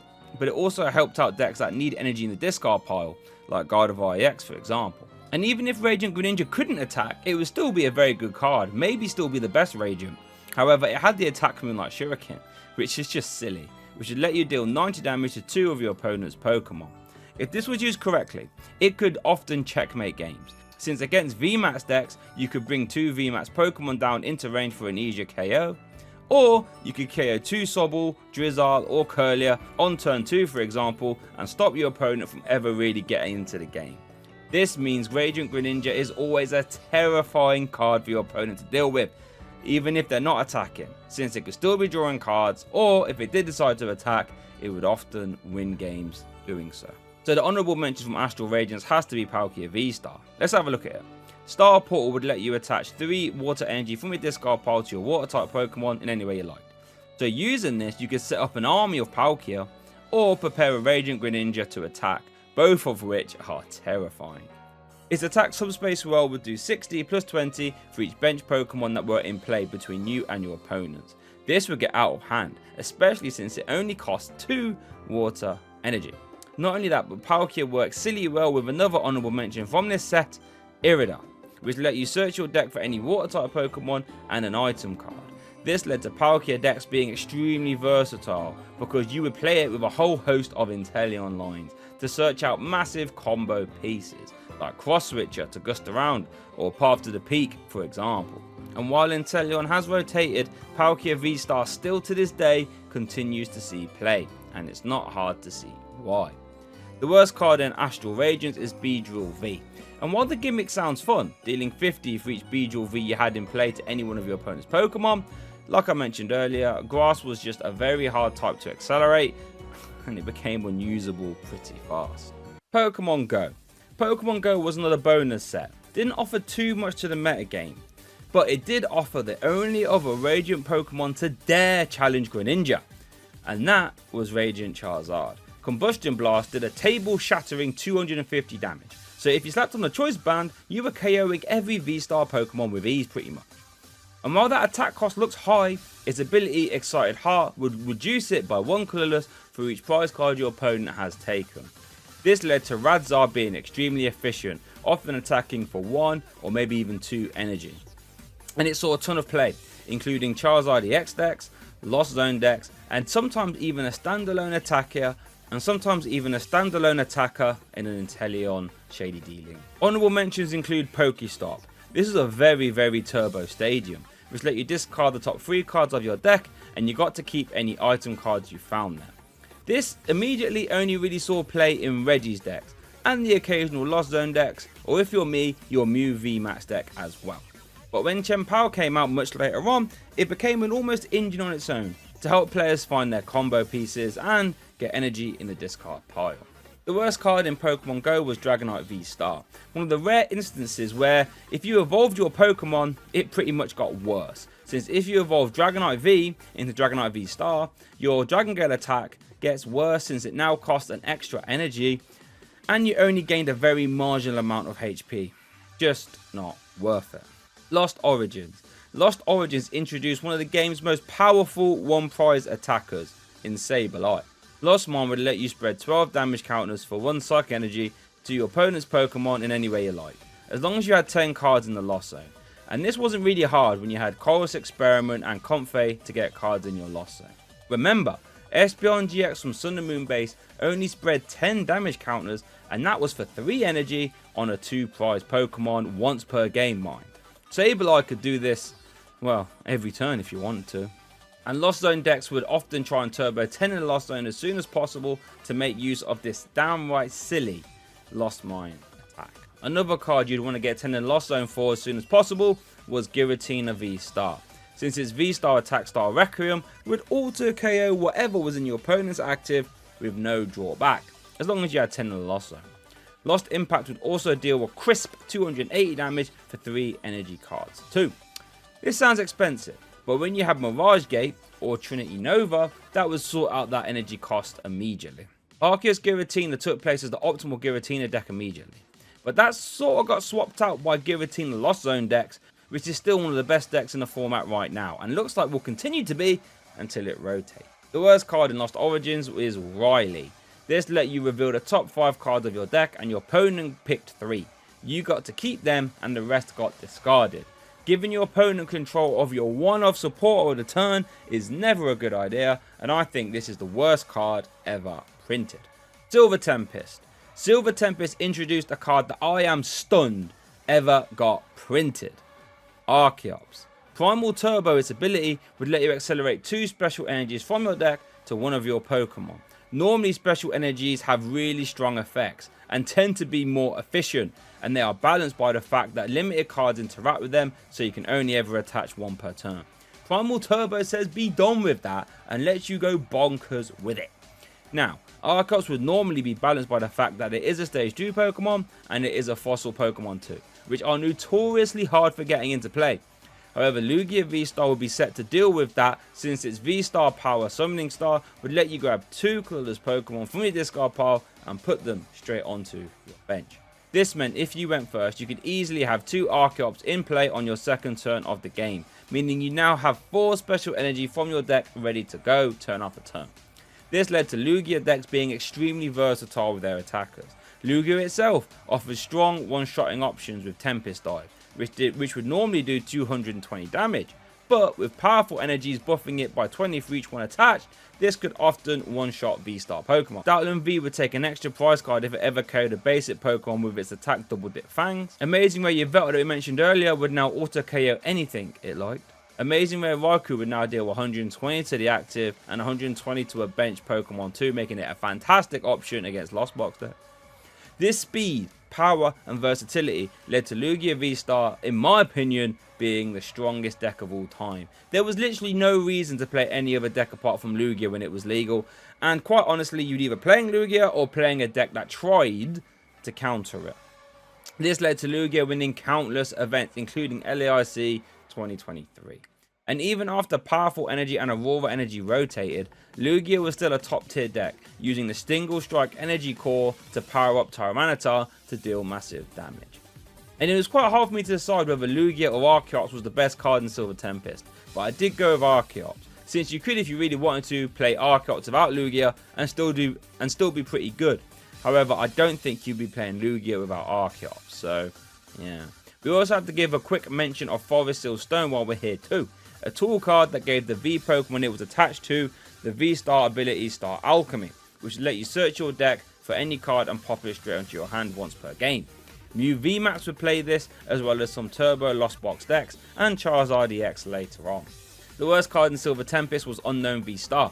Its Star Cypher V-Star attack was kind of interesting, but it made no sense, since the turn you wasted changing your opponent's weakness to Psychic you could have just, well, attacked into them, right? So, just wasting your time. Crown Zenith. Crown Zenith was the last Sword and Shield set, and it was notorious for adding pretty much nothing to the competitive meta game, leaving Lugia to run amok for what felt like a lifetime. Zamazenta was okay though. Some Lost Box decks played it, since it was a very beefy one-price Pokemon that swung hard with Retaliate, but to be honest, it was never really too common even in them. Sky Steel Stone is our honourable mention, and it's very similar to Forest Sealstone, in the fact that you would attach it and it would give you an ability. This ability was Star Order, which read if your basic V Pokemon was to KO a V-Star or a V-Max Pokemon on this turn, you would take an extra prize card.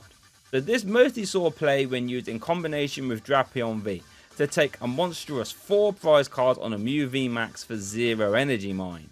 But later on, Gardevoir EX would also play this to give you some extra combat potential. The worst card in Crown Zenith was Kyogre V, with attacks that cost way too much and didn't do enough damage, all things considered. But that wraps up the Sword and Shield era of the Pokemon TCG. For a lot of people, the VMAX Pokemon really killed the enthusiasm and deck building, along with Battle VIP Pass. But overall, I thought it was quite enjoyable. Next up is the Scarlet Violet era, which saw the return of evolving multi-prize Pokemon from single prizes and some fantastic cards too. Let's get stuck in. Our intro to the Scarlet and Violet sets was a phenomenal one. Scarlet Violet base set had some killer new EX cards, the best of which was Gardevoir EX. This had a new ability that we have never seen before, Psychic Embrace. This let you attach as many Psychic Energy as you liked from your discard pile to any one of your Psychic Pokemon. The only downside was for each energy you attached, that Pokemon would take 20 damage. So once you had 9 Psychic Energy in your discard pile, Gardevoir players could essentially eject anything in your opponent's active. Zacian V was the heavy hitter, dealing 60 plus 30 for each Psychic Energy attached. Gardevoir EX could finally make use of, well, another Gardevoir in this deck, Gardevoir from Chilling Reign, which had the same attack as Zacian, except this time it was called Brainwave, but it did have a lower damage output due to its lower HP. Gardevoir also had the Shining Arcana ability, which let you draw the top 2 cards of your deck and attach any energy you found there. This paired stupidly well with the Silver Tempest Curlier, which had the Refinement ability, which let you discard a card from your hand to draw 2 more. Yep, the same ability as Zoroark on your Evolving Stage 1. With all this draw power, it was hard to see how Gardevoir EX could fail. And there was even a Mirage Step Curlier which cheated other Curlier into play, just like Frogadier did all the way back in their day. So combining Zoroark GX, Greninja Break and Unlimited Energy Acceleration turned out to be quite nice. And Guardy immediately got 2nd place at EUIC 2023 and 2nd place at the 2023 World Championships too. Mad card and one of my favourite decks in the current format. We have to give a shout out to Miraidon EX as an honourable mention. Its tandem unit ability would let you grab 2 basic lightning type Pokemon and put them straight onto your bench, no questions asked. So it turns out having Battle VIP Pass on an ability, well, it's pretty good. This let Miraidon players be very fast and consistent, since Electric Generator would also let you attach extra energy in a turn 2. This led to Miraidon often attacking turn 1 and really putting the pressure on your opponents. And it also led to Miraidon winning LAIC 2024. The worst card in Scarlet Violet base set though was Great Tusk. 250 damage is just slightly short of anything relevant, and damaging yourself too is just, well, not very good, especially with that attack cost. Paldea Evolved. Paldea Evolved took one of the best cards of all time and somehow made it better. We are talking about Iono. Iono forced both players to put their hand on the bottom of their deck and then they drew the same amount as prize cards they have remaining. So yep, Rocket's admin and N without the shuffling. This makes Iono a devastating disruption card, as now you can control and make sure your opponent has 0 chance of drawing back into what they had in their hand. This also leads to fun interactions where players often don't want to shuffle their deck, so they play their turns out differently, all while being a really good early game consistency supporter too. An immediate and almost certainly a long-term staple moving forward. Bat's Caliber is going to be an honourable mention. It has the Rain Dance or Deluge ability, but this time it's called Super Cold, allowing you to attach as many water energy from your hand as you liked in a turn. The best recipient was Chien-Pao EX, which is also in the same set. Its Hellblade attack would deal 60 for each water energy you chose to discard from all your Pokemon. A very high damage output.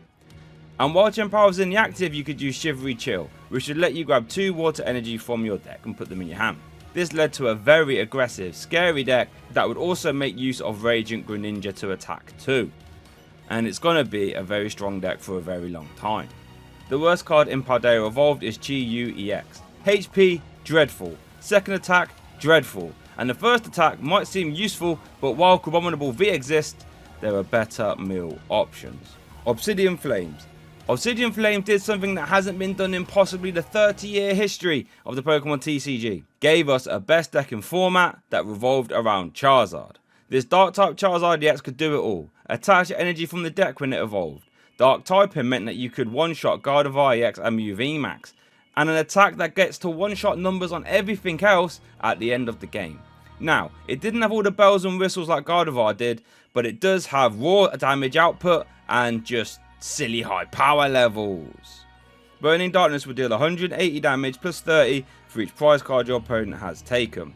And it also combos stupidly well with this set's honourable mention, Pidgeot EX. This had the quick search ability, which lets you grab any card from your deck once per turn. And this was every bit as strong as impactful as it was back in the Firered leafgreen era. And turns out works really well next to Charizard EX too. The worst card from Obsidian Flames is Pawmot EX. And while electric types are currently strong with Miraidon EX helping you out, this card still sucks. Because it is a stage 2, and it can only deal 220 damage, which is sad. Even if that 220 damage could go anywhere, still not worth using. 151 was a bonus set, didn't really shake things up too much, outside of Mew EX. This had the restart ability, which would let you draw up to 3 cards in your hand. Yep, Instruct Oranguru, which is never a bad thing, especially while Iono is in format. Its attack genome hacking is also a little bit naughty, letting you copy your opponent's active Pokemon's attack as this attack, and since it was for free colourless energy, this had some funny uses, like letting Gardevoir EX decks, or Miraidon decks funnily enough, copy Moonlight Shuriken out of nowhere. Honourable mention for this set go to this little Charmander, because it gave Charizard players a 70 HP Charmander to evolve from instead of a 60 HP one, which really helped out versus Lost Box decks. The worst card in 151 was this Gyarados. Like, I actually have no idea why it's so bad. When you evolve into it, it has to discard the top 5 cards of your deck. But why? The attack is trash as well. Just doesn't make sense. Paradox Rift. Paradox Rift was shaping up to be a massive metagame force. And at LAIC 2024, which was the first event where Paradox Rift was legal, I was actually casting that event myself. And while there were some fancy new mechanics, like the future and ancient Pokemon that worked very similar to Single Strike and Rapid Strike, the best card was this Counter Catcher reprint. This let you swap your opponent's active as long as you were behind on prize cards. This gave Chien-Pao and Gardevoir decks much more options to be aggressive from a defensive position, which they loved. Honourable mentions go to Iron Hands GX and Iron Valiant. Iron Hands had the Ampu very much attack, which would deal 120 damage, and if you KO something, you would take an extra prize card. This let Chien-Pao and Miraidon be much more devastating in the one prize deck matchups, since you could just throw Iron Hands at them. And this actually won LAIC 2024 when paired with Miraidon EX and Electric Generator. Iron Valiant also made waves at that event, getting all the way to the final. Iron Valiant let you put 2 damage counters on one of your opponent's Pokemon whenever Iron Valiant hits the active.